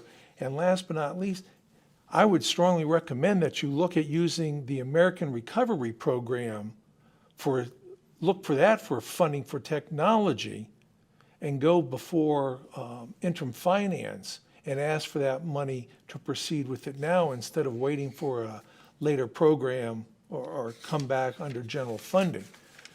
So those are some, but it's also, I'd also like to know what would be the cost to the state if we did fund the PERS money or the dedication of PERS, the full funding of the employees of the correctional officers. So what would that cost be to the state?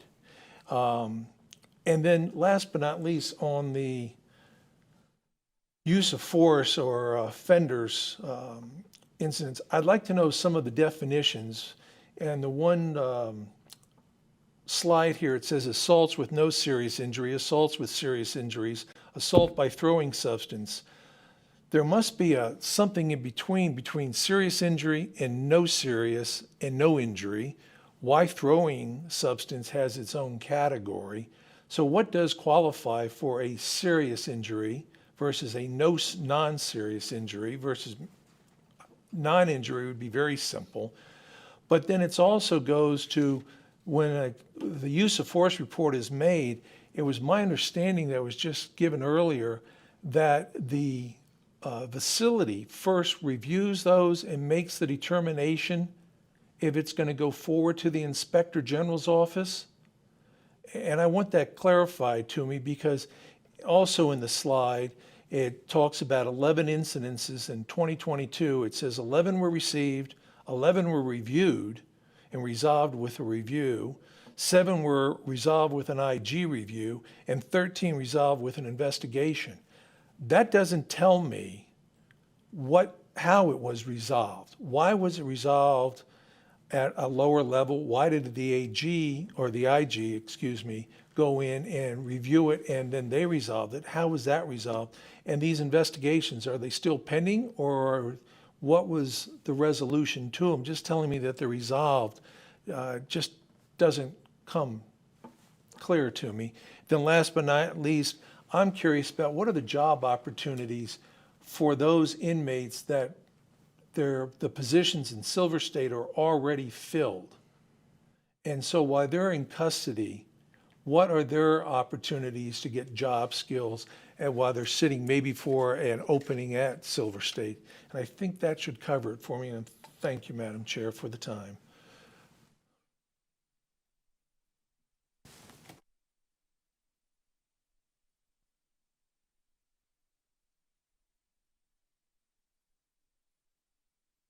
I'm going to give Director Daniels a moment to consult, and then I'll let you guys go ahead and answer as you see fit.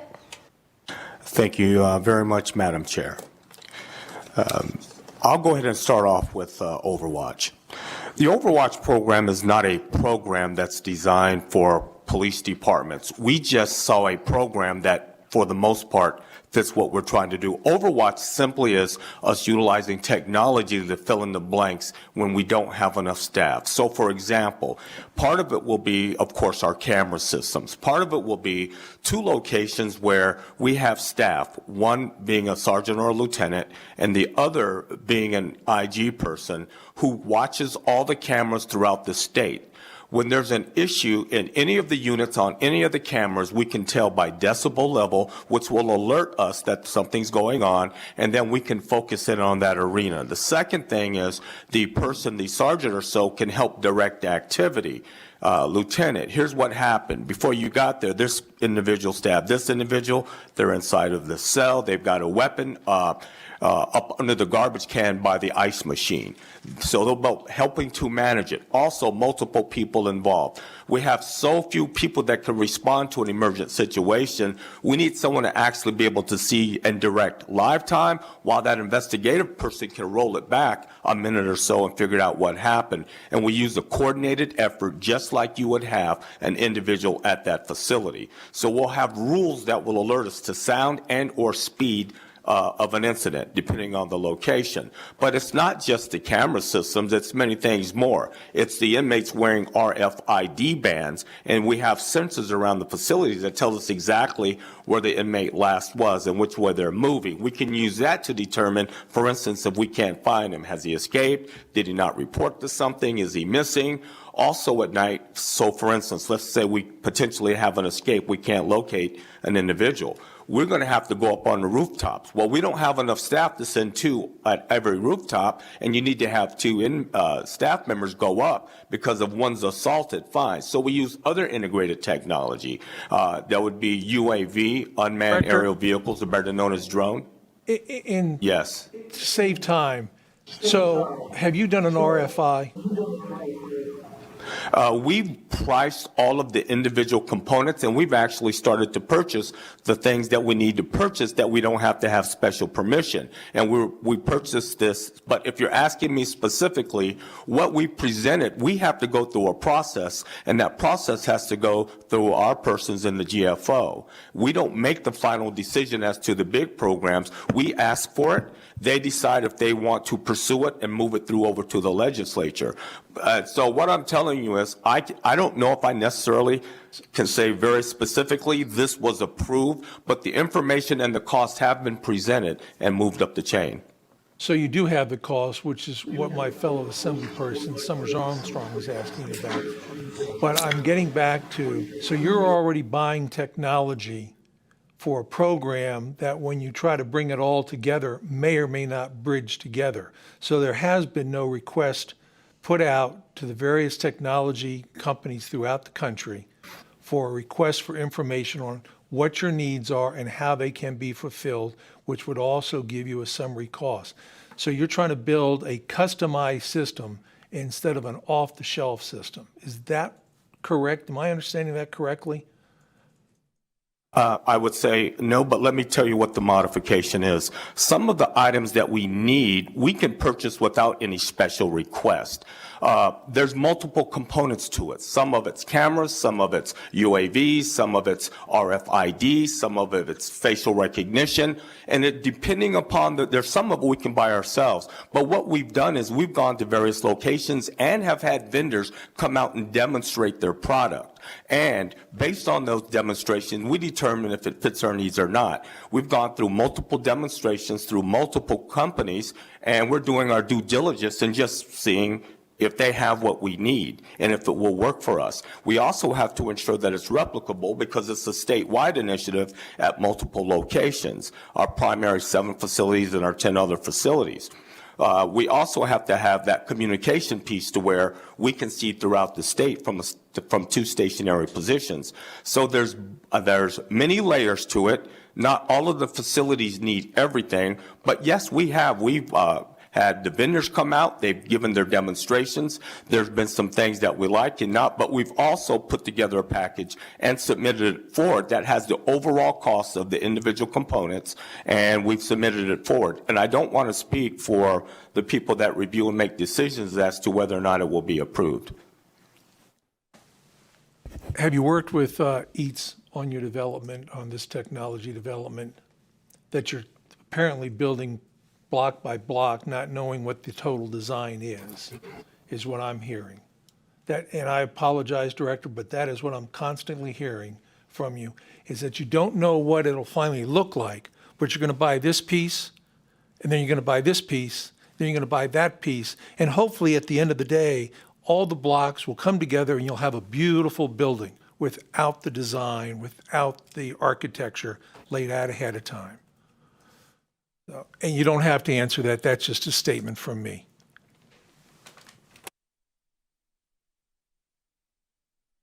Senator Scheibel, may I respond? Please, go ahead.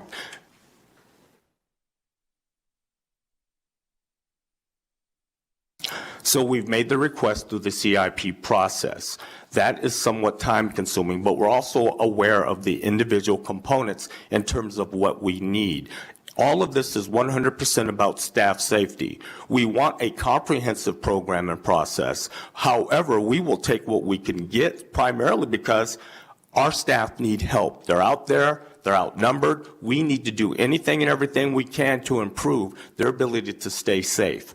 That also extends to the inmate safety. The more items that we have that we can procure along these lines, the more our offenders can be outside of their cell. This is not haphazard, but this is also new technology. Prior to my time coming here in Nevada, we also operated these systems in the federal system to a different degree. What we're doing is trying to make it work in a state where we're not typically funded to the extent other corrections agencies are in other states. And we're trying to make it work and still take into consideration the cost to the citizens and so on. But I'm here to tell you, we're trying to do the best we can to take care of our people. And it's not a smooth process because a lot of this requires funding, approvals, study, the whole 9 yards. So we're doing the best we can until we can come up with a much better comprehensive program. We are not lacking in our willingness and ability to do the research, understand what we want, but we also know that there's nothing particularly off the shelf. It's not like a city program that you pull off the shelf. We have to modify things that matter to us and that work in a correctional environment. Thank you. Thank you, Director, and I appreciate you trying to take care of staff. I'll say, then moving on to the other questions then. Thank you.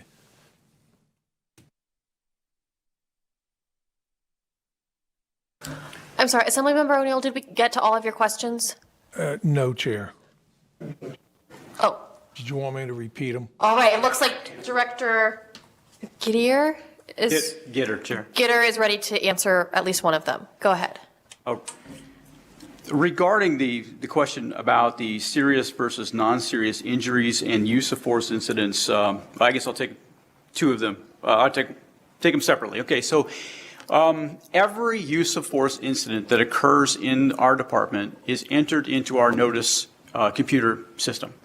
The Inspector Generals review all of those incident reports daily. They can off-ramp any incident on their own for a investigation. So an independent review process happens regularly through the review of incidents daily.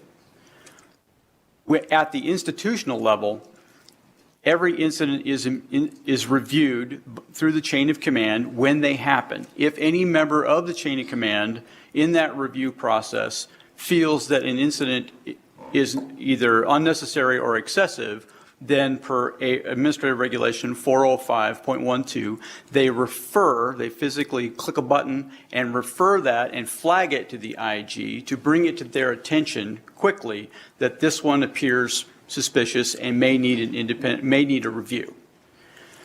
If that doesn't happen at the institutional level, they look at the evidence, the video evidence, the reports, and they feel that the use of force was justified based on that preliminary review.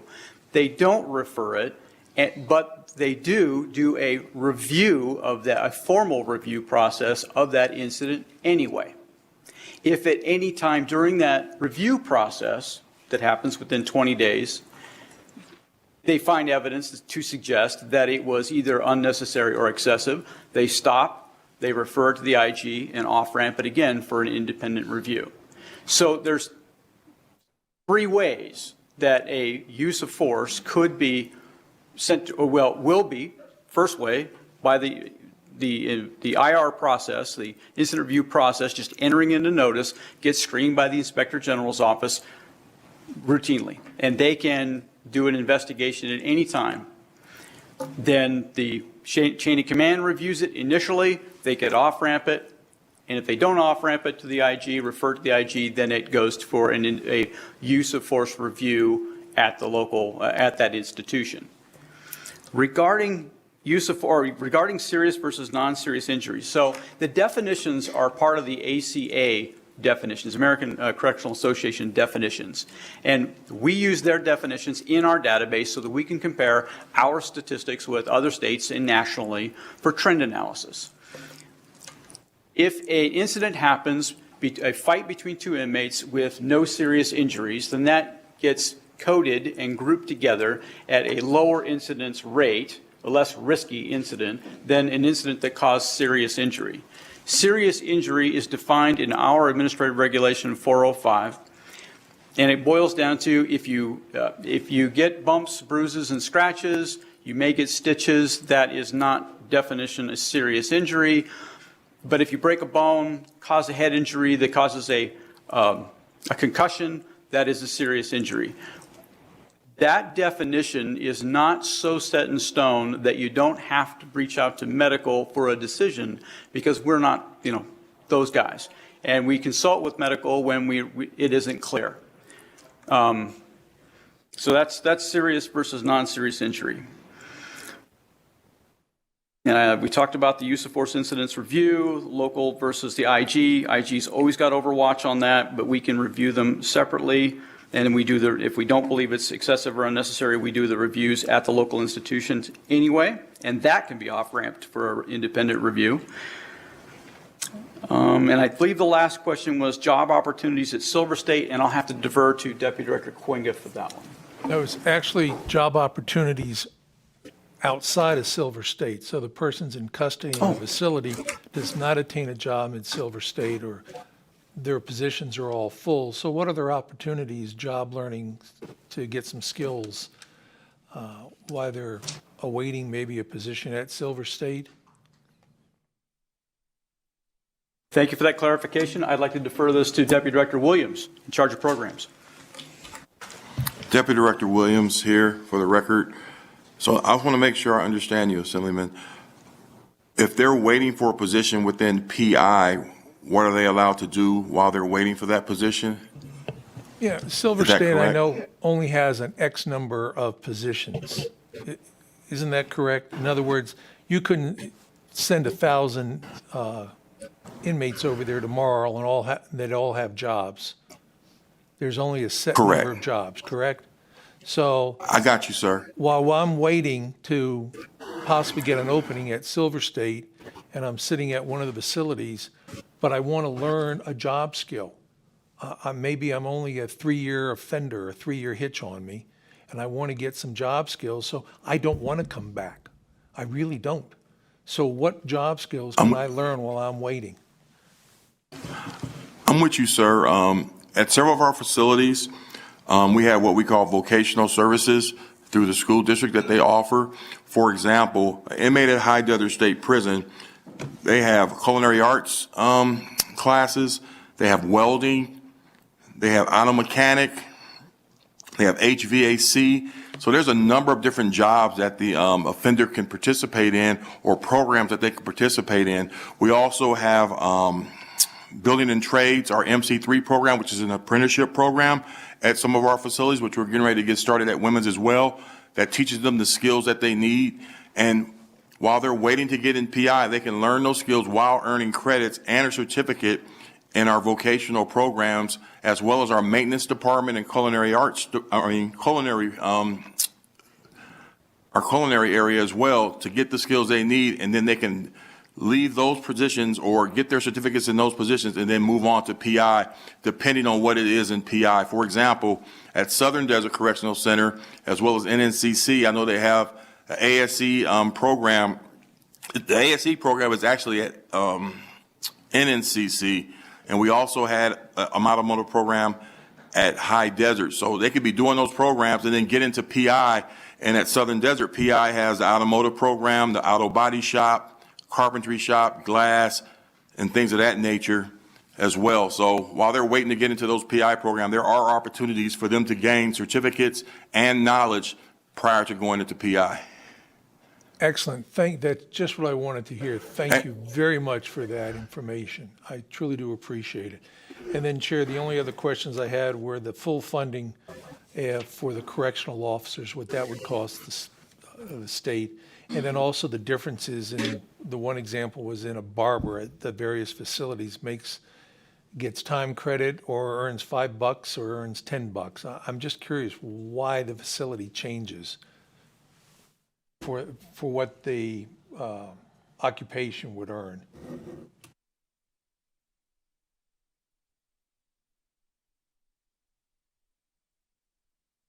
Go ahead if you're able to answer it. While we're waiting, Chair Scheibel, this is Deputy Director Williams again. I have the answer as it relates to inmates leaving the facility with debt.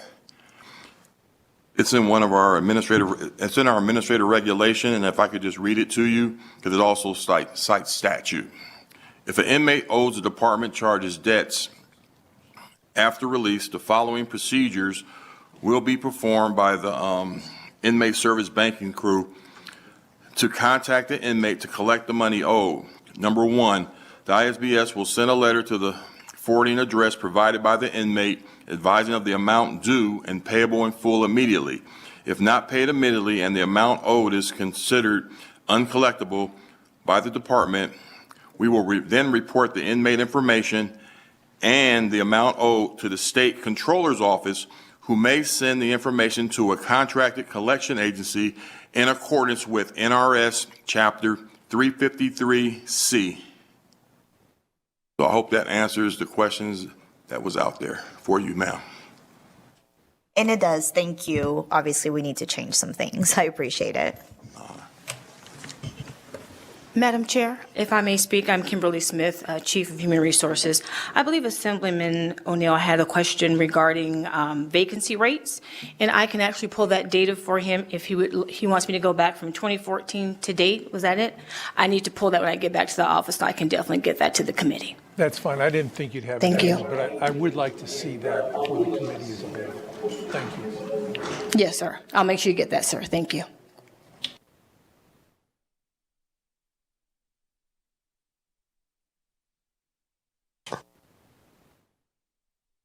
Hi, this is Director Daniels. We're trying to choreograph responses. The folks that have gone to the airport we can't communicate with right now, and we would like the deference to be able to follow up and get the specific questions answered that you need. Absolutely. Assemblymember O'Neill, did you have any questions that you hadn't posed yet? It sounds like they're looking for answers for the ones that you have. I've said enough, I think, and I do appreciate the time. I know we're running late, Chair. It's okay. It's an important conversation. Assemblymember Krasner, did you have any questions? All right. As indicated, we are running behind schedule, but I know that the people who are presenting in the last 6 agenda items have been waiting all day to do that, so I'm not going to cancel you. I'm not going to push you to another day. We are going to power through this. I did have some questions for the Department of Corrections that I will take offline in the interest of time. And I was hoping, so you guys are finished for now. I was hoping I could just get kind of a show of hands up north and down south. How many people are planning to speak in public comment? So is there anybody here? We're not taking public comment right now, but is there anybody here to give public comment? And if someone up north could give me an estimate of how many people are. Chair, we have one up north. Okay, perfect. So, thank you so much, Department of Corrections. We appreciate you being here. I know that we will have more questions for you to follow up on. But in the meantime, we are going to clip through the last agenda items. Unless they are urgent, time-sensitive questions, I'm going to ask all of the members of the committee to follow up with everybody offline with their questions instead of doing them during the presentations. And for all of the presenters, I am going to ask you to limit your comments to If you can distill it in about 5 minutes, I know it's really short. I would also be open to adding some people to the August agenda. I said I wasn't going to do that, but we're running so behind. I am changing course. Let me know either when you come up here or, send me a private message. But like I said, we do try to be respectful of your time, and the more I drone on, the less we are. So let's move on to agenda item number 6. Do we still have our partners from Carson City, Washoe County, and Clark County to talk about mental health issues and mental health treatment in jails and prisons? Sergeant Jason, Washoe County Sheriff's Office. We are here and prepared with a brief presentation. Thank you. Take it away.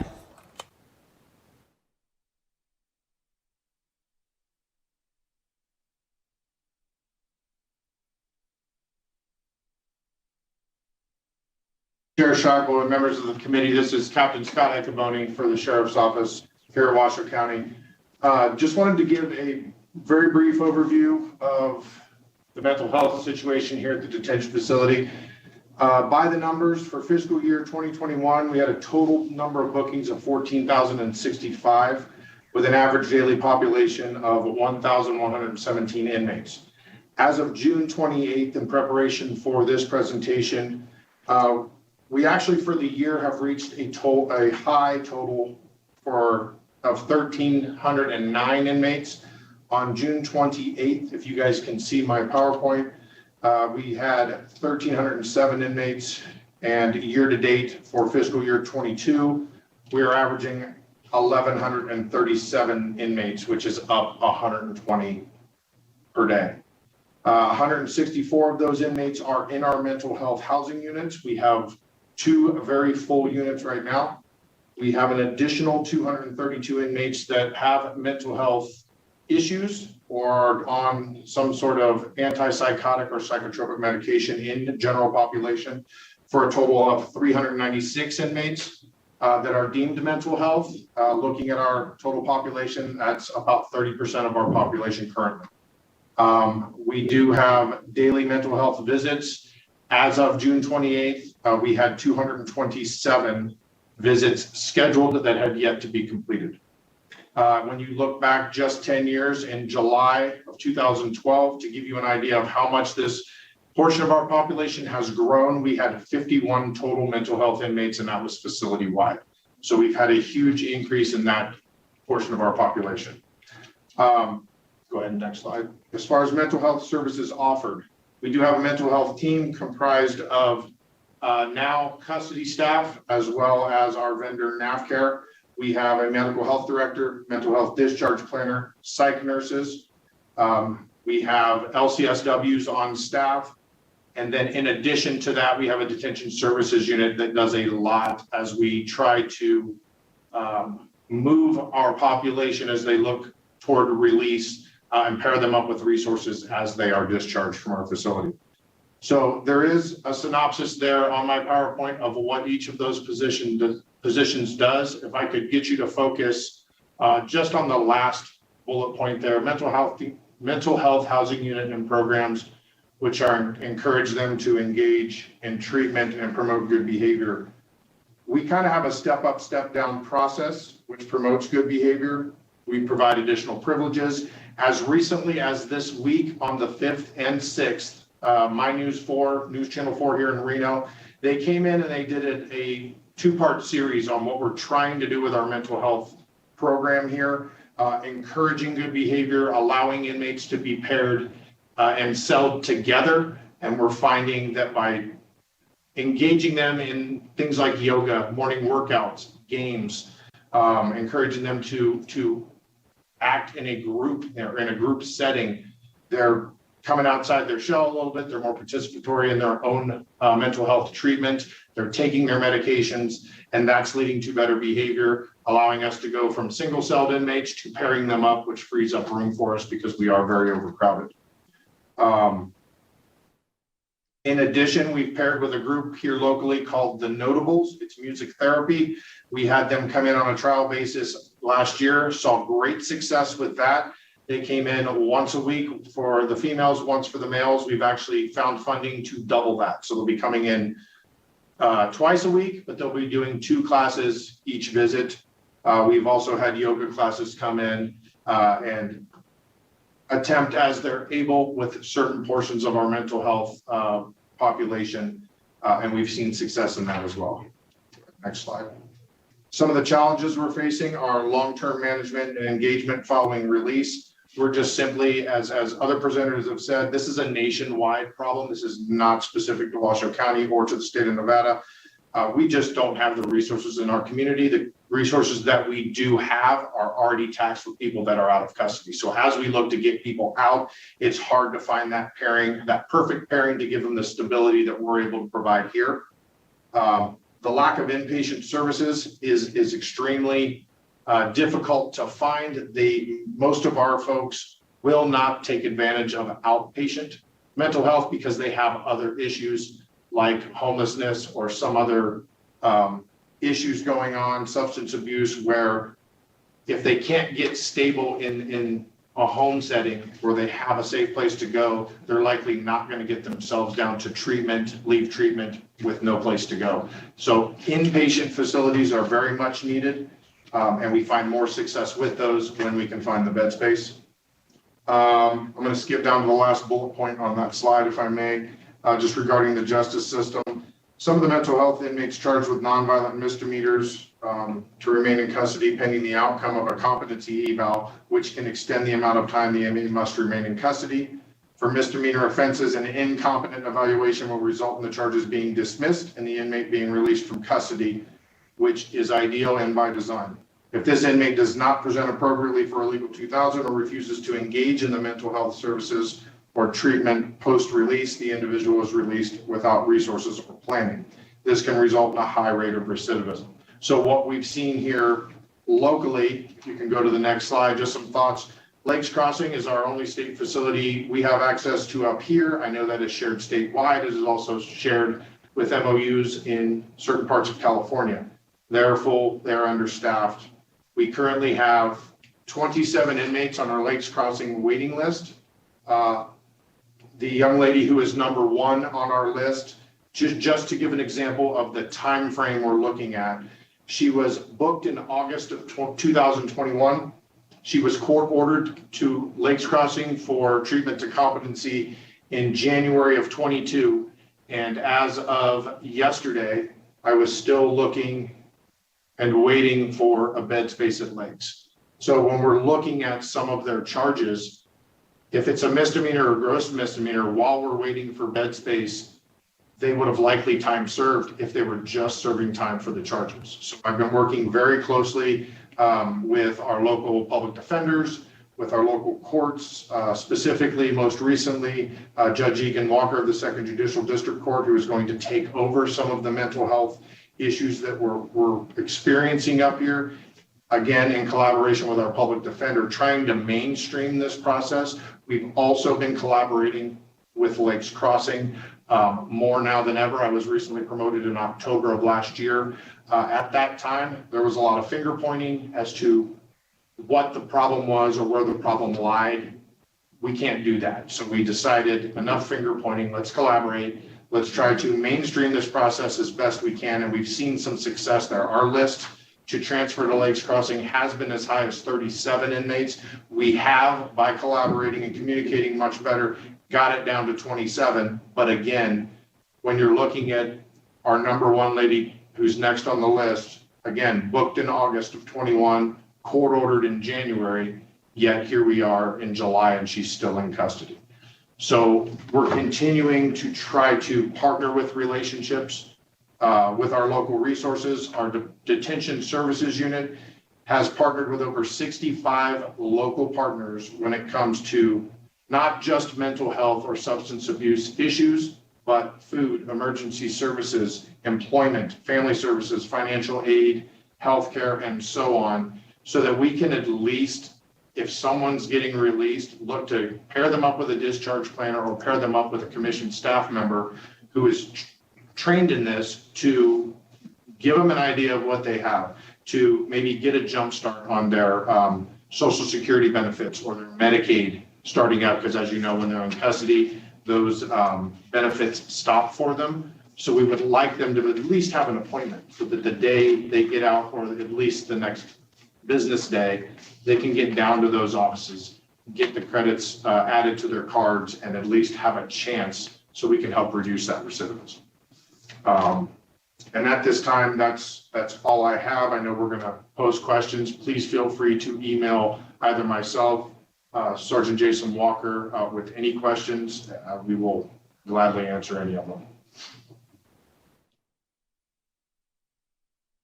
Thank you so much. We really do appreciate you being here, and we'll move on to our next presenters. Go ahead. Thank you. Good evening, Chair Scheibel and Interim Judiciary Committee. I am Lieutenant Scott Zavza with the Detention Services Division, Las Vegas Metropolitan Police Department. I'm currently assigned to the Training Bureau, which encompasses the Academy, CEPTEP Advanced Training, and Accreditation. I am transitioning to Captain of the South Tower Bureau, July 23rd, which oversees the operations of the medical contract. Detention Services Division. Our vision is to be the safest jail in America. Our mission is to set the standard for American jails. Our values are integrity, courage, accountability, respect, and excellence. Our Detention Services Division capacity is 4,153 under the roof. That entails the Clark County Detention Center with a capacity of 3,089, the North Valley Complex, which is 1,064, the Tucker Holding Facility, which is a temporary holding facility of 40, and we have the electronic monitoring program, which our capacity is currently 950. Our DSD booking and housing in 2021, we did a total bookings of 57,754 with our average daily population of 2,954. Pre-COVID numbers, 2019, we were at 74,852 bookings prior to that. Our current population as of yesterday was 3,014 under the roof, and we had 774 on electronic monitoring. Our accreditations with DSD as the National Commission of Mental Health Care, which is the NCCHC, currently accredited by the NCCHC for medical services, and specialized mental health accreditation, which we received in March of 2021. Our full facility reaccreditation medical survey and audit was September of 2021. Our ACA accreditation is we're currently accredited by them. Our full facility reaccreditation survey and audit is projected for September of this year. Some stats. We currently have, as of May 2022, 1,039 inmates which are on a mental health medication, which is 36% of the patients that we have that are on mental health medication. Our engagement, our mental health team, we have what we consider MHP visits. In May 2022, we had 2,023 visits just in that month itself. And our mid-level, which is with the psychiatrist, which is 961. You can see that's pretty average throughout the year, give or take. Step-down evaluations, that's when we're trying to step down inmates from more restrictive housing to give them more of a normal environment. We did 367 step-down evaluations that were complete.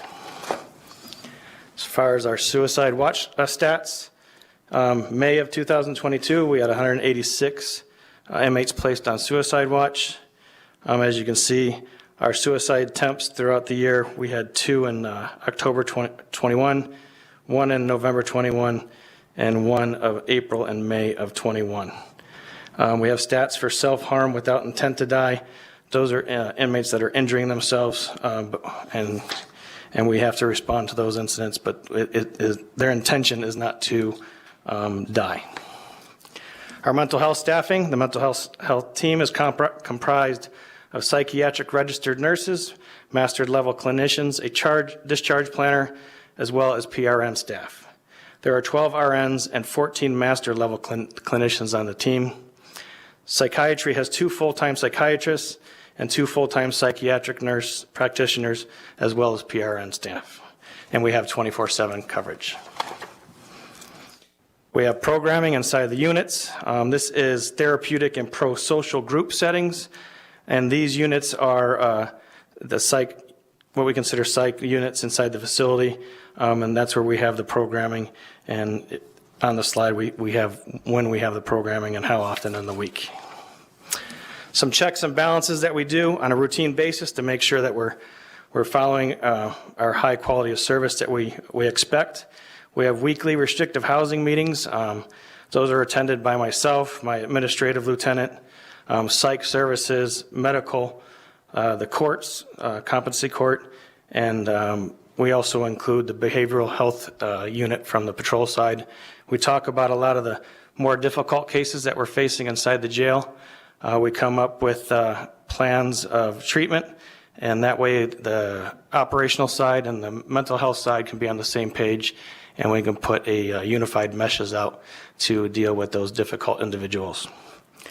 Continuous quality improvement, the CQI, on critical reviews of all deaths and critical incidents. We review every incident in its entirety and find any loopholes that or incidences and things that we need to correct from those incidences. Monthly Medical Administrative Committee, which is called MAC. We go over, it's a stat data-driven meeting. We go over and make sure everything's falling within the contract parameters and that we're not having any issues within that contract.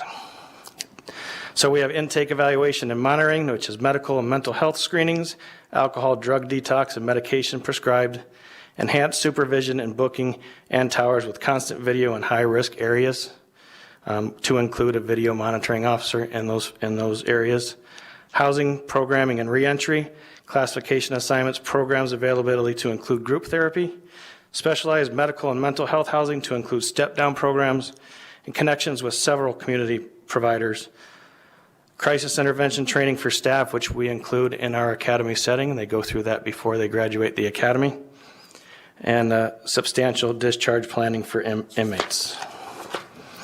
Some of our initiatives that we're working on is medication-assisted treatment, which is MAT, and opiate treatment programs, OTP, a comprehensive medical and mental health treatment for those with substance abuse issues, medication-assisted treatment, best practices for alcohol, drug withdrawal, and treatment, applications pending for a full audit and accreditation of the MAT OTP program at CCDC and the North Valley Complex.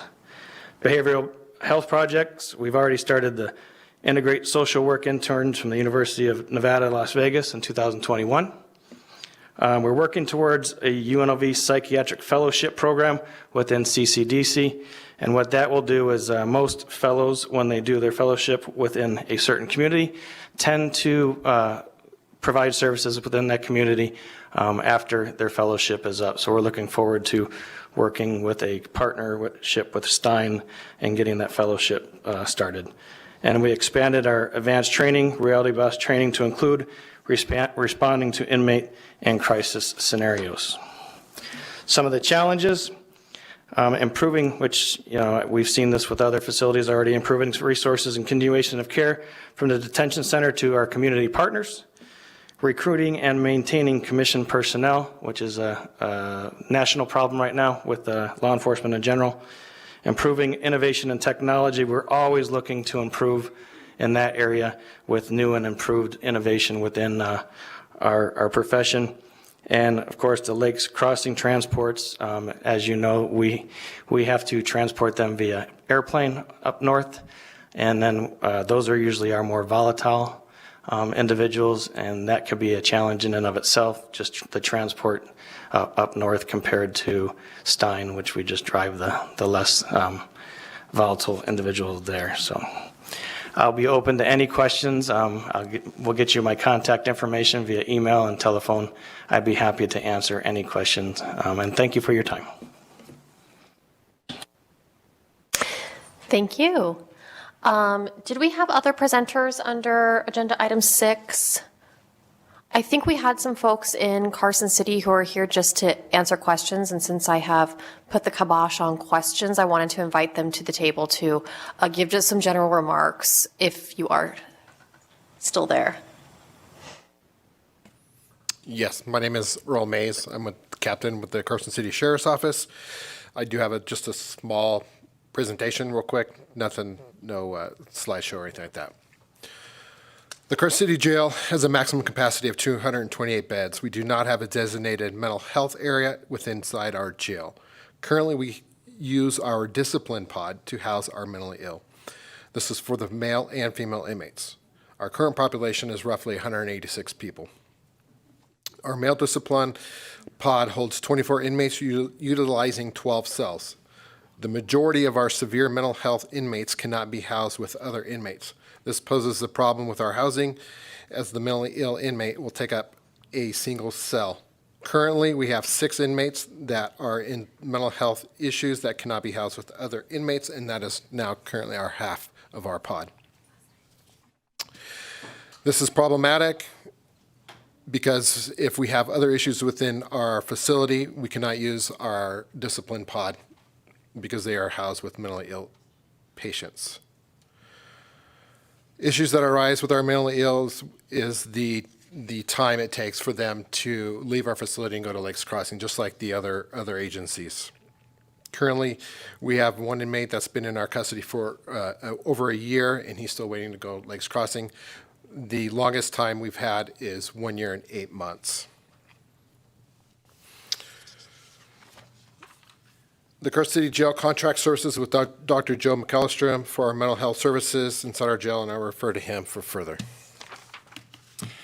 Good afternoon, Chair and committee members. I'll be brief. I'm a forensic psychologist in private practice in Carson City, and I have been contracting with the Carson City Jail for 21 years, and with the Douglas County Sheriff's Department for 18 years. What we have done with both facilities is looked at it sort of, how do we intervene across the spectrum? And you've heard about the MOST team, which I'm closely aligned with because we communicate regularly about what they're experiencing on the street and what I might expect to see in custody if they have to bring somebody in. So you have the diversion. The next level is, what do we do with somebody that's in custody? How do we address those needs? In 2013, the FAST group was formed, where we invite the community providers into the jail every week to meet with all the inmates that wish to be seen. It might be a brief visit. It might be a time that they can get applications together for inpatient substance abuse treatment. But the goal is to meet with everyone that has a need around mental health and addiction. We think bringing the clinicians in is better than expecting the inmates to leave and believe that they're going to go to 4 different institutions or agencies to get the help they need. So we bring it in right up front. Everyone has access to the service on the day they are arrested. Then, while they're in custody, treatment groups are also provided by the FAST team. And what we're trying to do is engage and build a rapport with the inmates so they have some motivation to continue when they leave. So the clinicians that come in on the FAST team and provide group services will be the very same clinicians they see should they choose to follow up with those agencies. The next level is post-conviction. So in 2005, I helped form the mental health court. There's a misdemeanor treatment court for addiction. There's also the Western Regional Drug Court. So these are post-conviction. So we go from diversion to custody to post-conviction. And those programs work well. All 3 areas work well with people who are competent to stand trial, competent to assert a plea, competent to go forward with a trial. It's a smaller population, but a very complex population group that is not competent to go forward. And you've heard the problems that comes with. And typically, the prototypical client that we encounter is one who is actively psychotic. They're disconnected from reality. They're typically paranoid. The disease process itself robs them of the ability to see that they have an issue, so they typically reject treatment and they reject medications. And so then we've got a volatile individual that can't be housed with others. It has to be separated and then wait and wait and wait. And so we do what we can through diversion, through in-custody programs and post-conviction programs to get people funneled so they can get in and out efficiently with the least amount of sort of aggravation and time being held. But there are many people in custody waiting for that legal piece of competency that surpassed the time they would have spent if they could have asserted a plea of guilty or gone to trial. And so that's one of the greatest barriers we have that we're sort of helpless to address. The rest of the things, I believe, are functioning well, and our community partners are great, and there's a tremendous amount of communication with local ACT teams, most teams, between myself and our medical group. But it's that final piece that we're having trouble with, and just seeing someone suffering alone is difficult for us and the staff.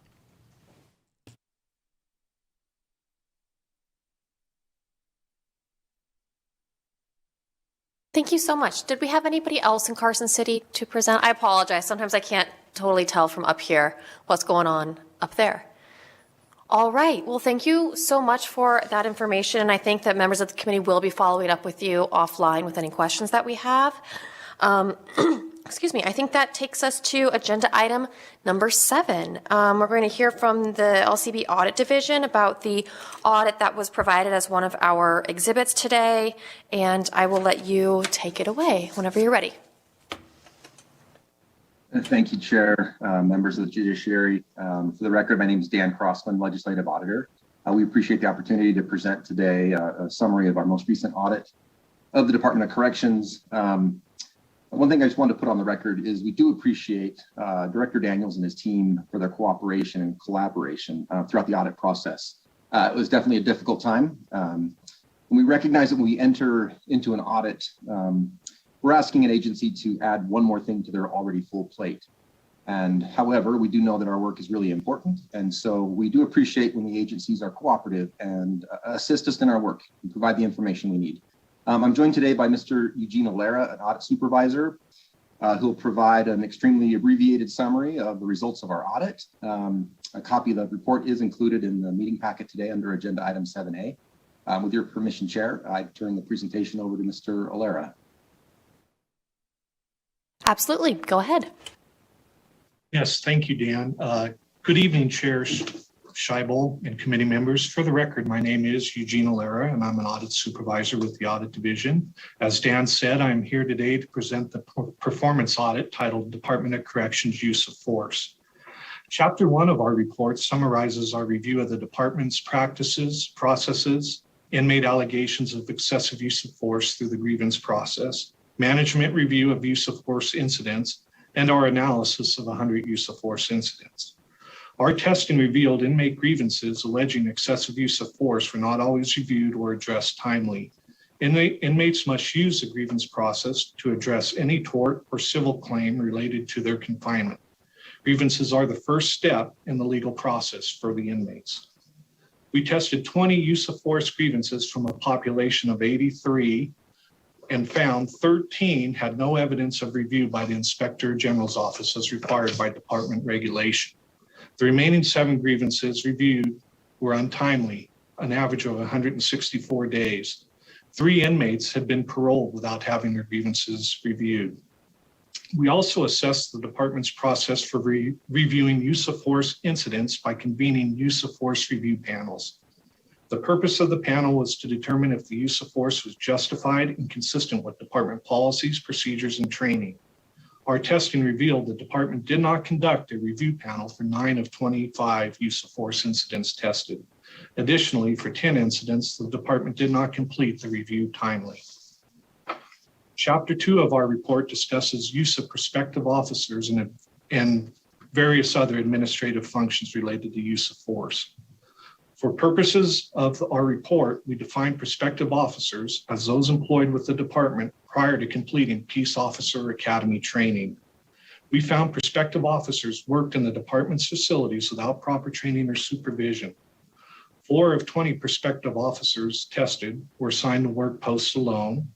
6 prospective officers were assigned to work dedicated posts, normally requiring a second certified peace officer. And 4 prospective officers participated in use of force incidents against department regulations. While statute allows law enforcement agencies to use prospective officers on all of these functions, using them to perform duties of fully trained certified peace officers can be dangerous. The department discontinued use of these officers for direct inmate supervision in April 2021.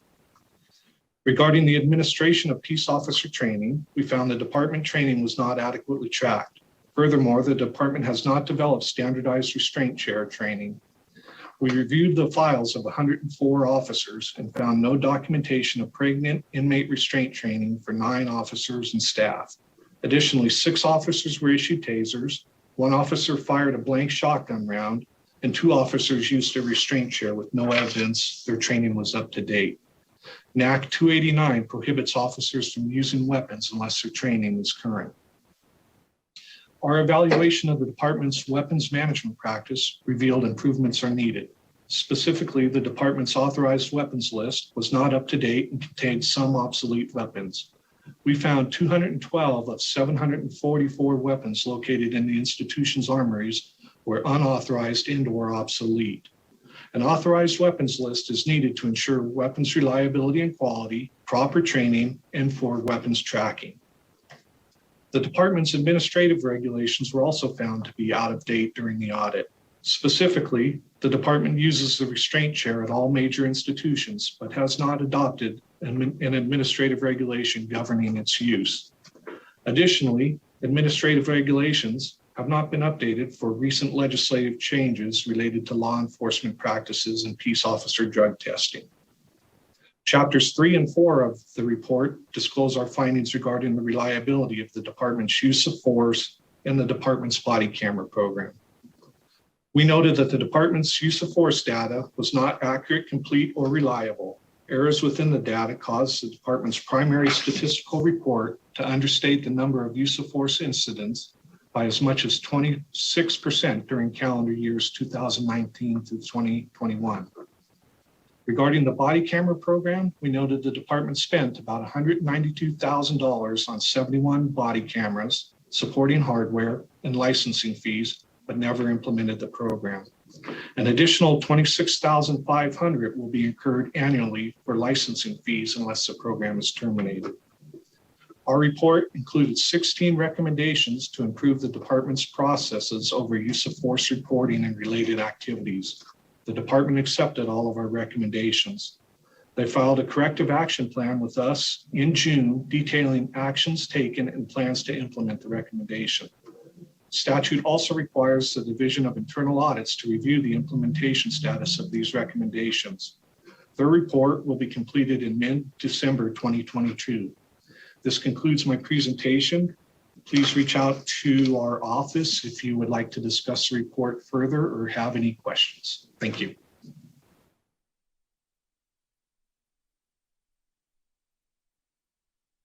Thank you so much. I think that was really helpful information, and we will follow up with you with questions.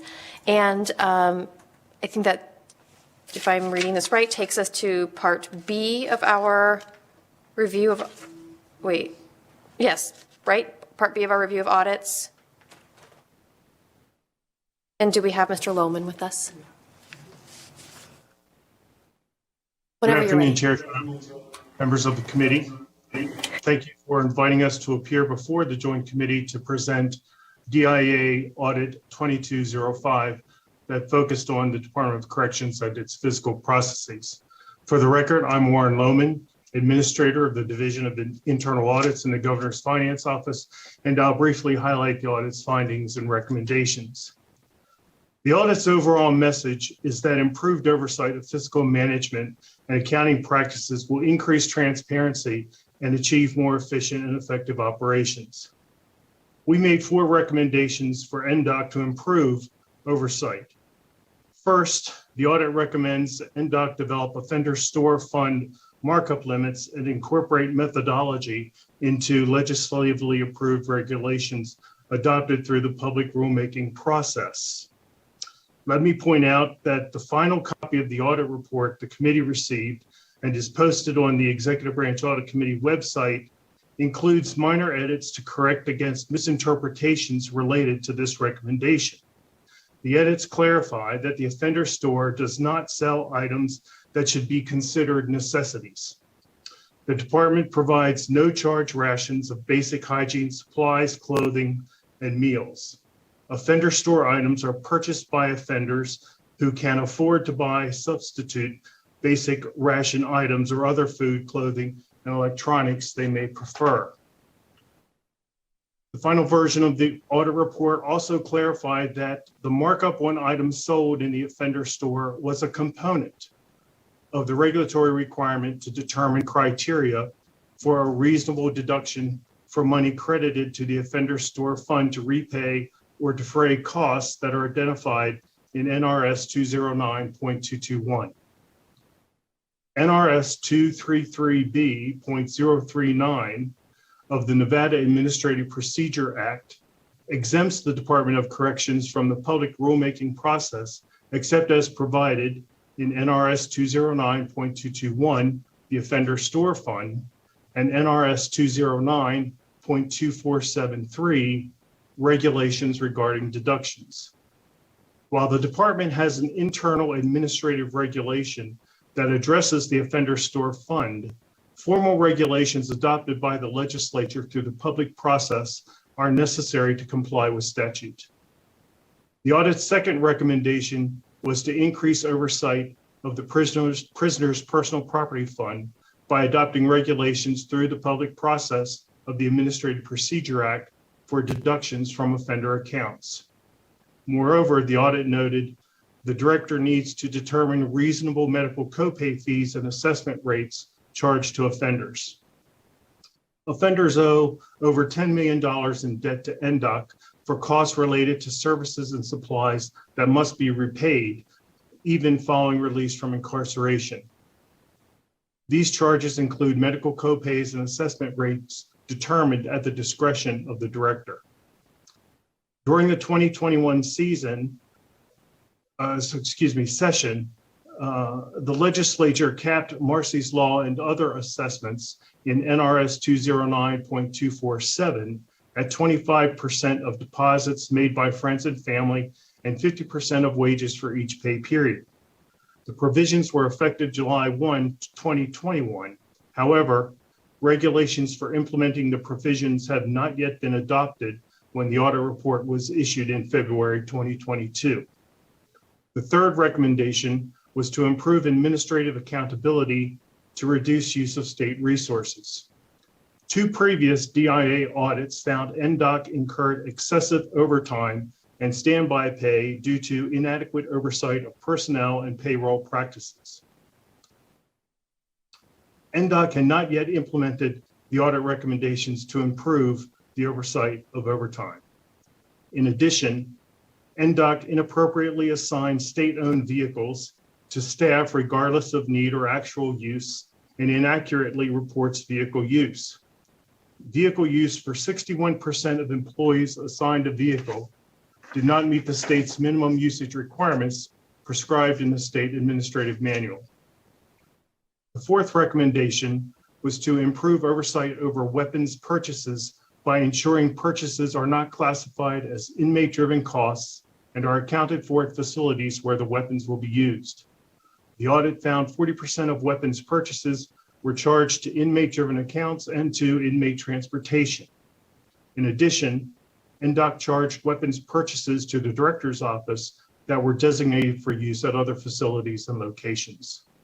In summary, improving oversight of fiscal management and accounting practices will increase oversight for over $14 million in offender store sales and overtime costs, increase transparency through the public administrative rulemaking process, ensure offenders can purchase items at a reasonable cost, and improve administrative accountability in the director's office. Thank you very much for your time.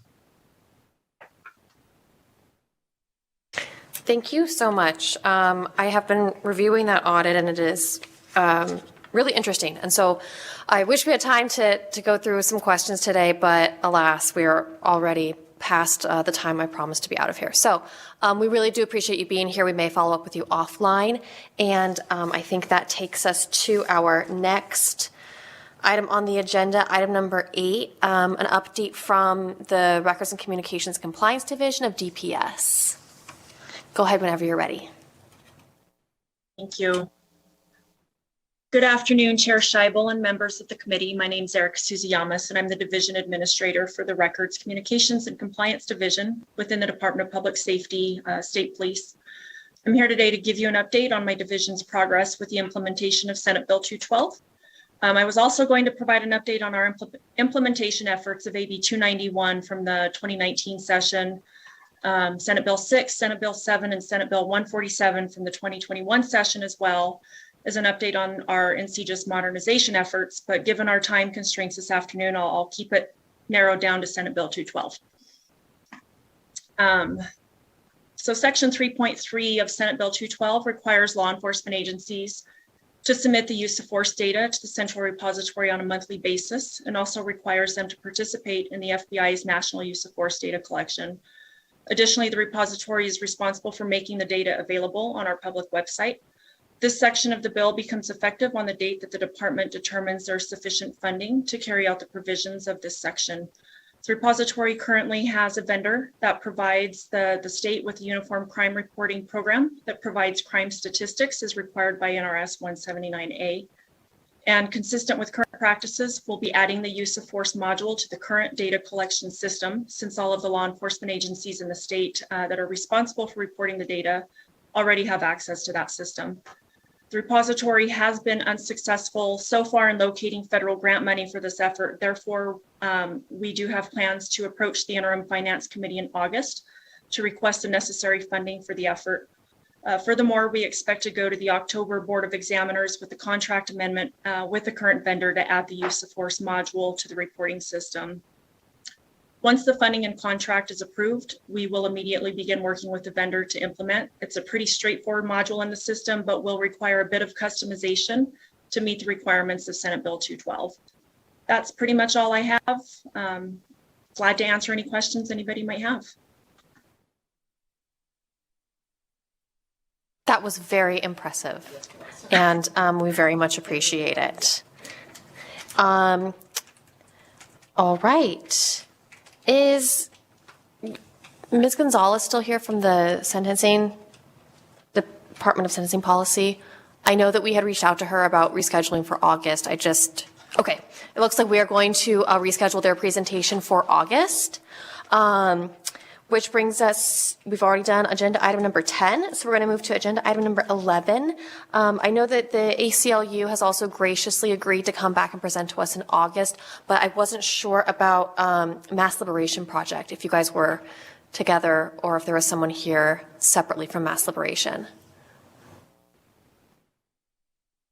Okay, I'm not seeing anybody coming to the podium, so the invitation is also extended to Mass Liberation Project to come back in August, and of course we will follow up with you offline with all of those details and make it all official. But in that case, we get to move on to the final item on our agenda, which is public comment. And there is no one in Las Vegas to give public comment. Is there anybody in Carson City wishing to give public comment at this time? We have two, Chair, that are coming up now. Thank you, Assemblymember O'Neill. And as always, you will have 3 minutes. Thank you, Chair Scheibel, members of the committee. Tanya Brown, Advocates for the Inmates and the Innocent. During the February-March meeting, under the public comment, we presented this committee with our recommendations and the criteria. We've also submitted them to LCB for by today's deadline, of course, for the August workshop, and we hope that you will consider and pass our recommendations. For those who don't know the history of why become an advocate, I'll make it really brief. My brother spent 21 years incarcerated for a crime he did not commit. In 2009, the Washoe County District Attorney was ordered by the court to turn over the DA's file in my brother's case. In the file were the handwritten notes of the prosecuting attorney showing he never turned over the exculpatory evidence that showed that there was another suspect who disappeared the day after the crime occurred. Just as his attorneys, my brother's attorneys, were about ready to file motions for new trial and bail, Mr. Klein, my brother, passed away from lack of medical care. That's how he died. 2 years after my brother's death, I hired a private investigator to locate the Sparks PD prime suspect. The information that was provided to the private investigator by the suspect would support my brother's claims of innocence. I want to discuss Return Strong. I thought they did a wonderful presentation. There were questions asked by the committee, and I think maybe I can answer a couple of those. With the Oversight Committee, I see that they had a lot of things that we had prior to the bill passing in 2011, SB 201. There were some additional things that has never been touched on, but it was raised, as a matter of fact, in this committee. One of those was the modeling. According to Mr. Kant in 2002, they were looking to, quote, an inmate mediation program upon the successful program for the federal inmates. That's how they were going to model it. There was questions about, I think it might have been Assemblyman O'Neill, who brought up grievances in the process. I will tell you, because of the wrongful death suit, I was able to obtain a copy of the NDOC file, which deals with the offender summary, information, anything and everything that the inmate does. So when an inmate files a grievance and he proceeds forward and it's upheld and it's appealed and it goes through the process, when you look at the file, you think it's over with, he got the grievance, he was disciplined and everything else. But what it does not show is that that person has litigated it, took it to court, won. And how this is detrimental to the inmate is because it's not removed from the file. So that information about all these grievances and everything else is now submitted to the parole board and to a pardons board. And when they're asked about these grievances, they can't argue it. Or they just assume that's it. But anyway, it also, I'm trying to hurry it up here. In 2000, also that came out of the wrongful death suit, I discovered in 2011 that in 2007, when the notice was implemented, it, as according to a testimony, it flipped and it put false felony charges in inmates' files. And I still get complaints, and there are still court proceedings going on about inmates who got false charges in their file due to, we believe it's this notice. I know that back in 2012. And you're at 3 minutes now, so if you could wrap up. Okay, I'm just saying that there are some other issues, but I will let you know that I will follow up with the AG's office and look into what they're going to be doing, and perhaps they can come next time and talk to you about it and maybe get some funding if they don't have the funding. Thank you. All right. Thank you. And thank you for sticking with us to make public comment at this late hour. It looks like there's someone else in Carson City. Please go ahead whenever you're ready. Chair Scheibel and members of the committee, for the record, my name is Pamela Del Porto. I am the Executive Director for Nevada Sheriffs and Chiefs Association.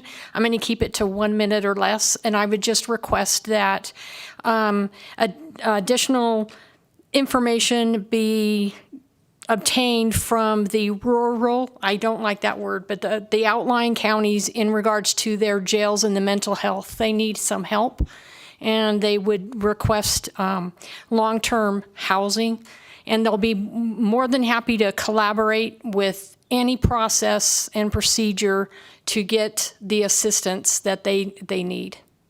Thank you. Thank you. We appreciate that. And I don't see anybody else in Carson City, so to give public comment. There are still people in Carson City. And so we will go to the phones, please. To provide public comment, please press *9 now to take your place in the queue.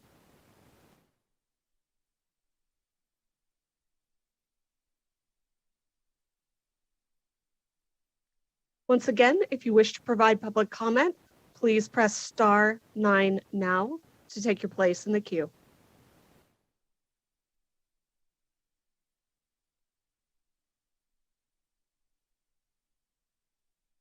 Chair, at this time, your line is open and working, but there are no callers who wish to give public testimony at this time. All right. Thank you so much. That brings us to the conclusion of our agenda for today. We will have another meeting, which will be our final meeting on August 12th, right? August 12th. And the new format for that will be informational conversations, presentations in the morning, and then we'll have our work session in the afternoon. As usual, very short break in between them, and as usual, we will try to accommodate any scheduling necessities or, changes, things like that. But in the meantime, I just want to thank everybody for sticking with us at this late hour. I apologize to people who had to wait a very long time today, and especially to the people who got bumped to August, but I hope you understand that it's not for a lack of interest in what you have to say, but the opposite. We want to be able to listen to you in August, ask questions, and really give you the time that you deserve. And also apologies to the people who got cut short today, but don't worry, we will still follow up with you with questions. You just won't have to answer them in the hot seat. So with that, I will adjourn today's meeting and see you all in August. Meeting adjourned.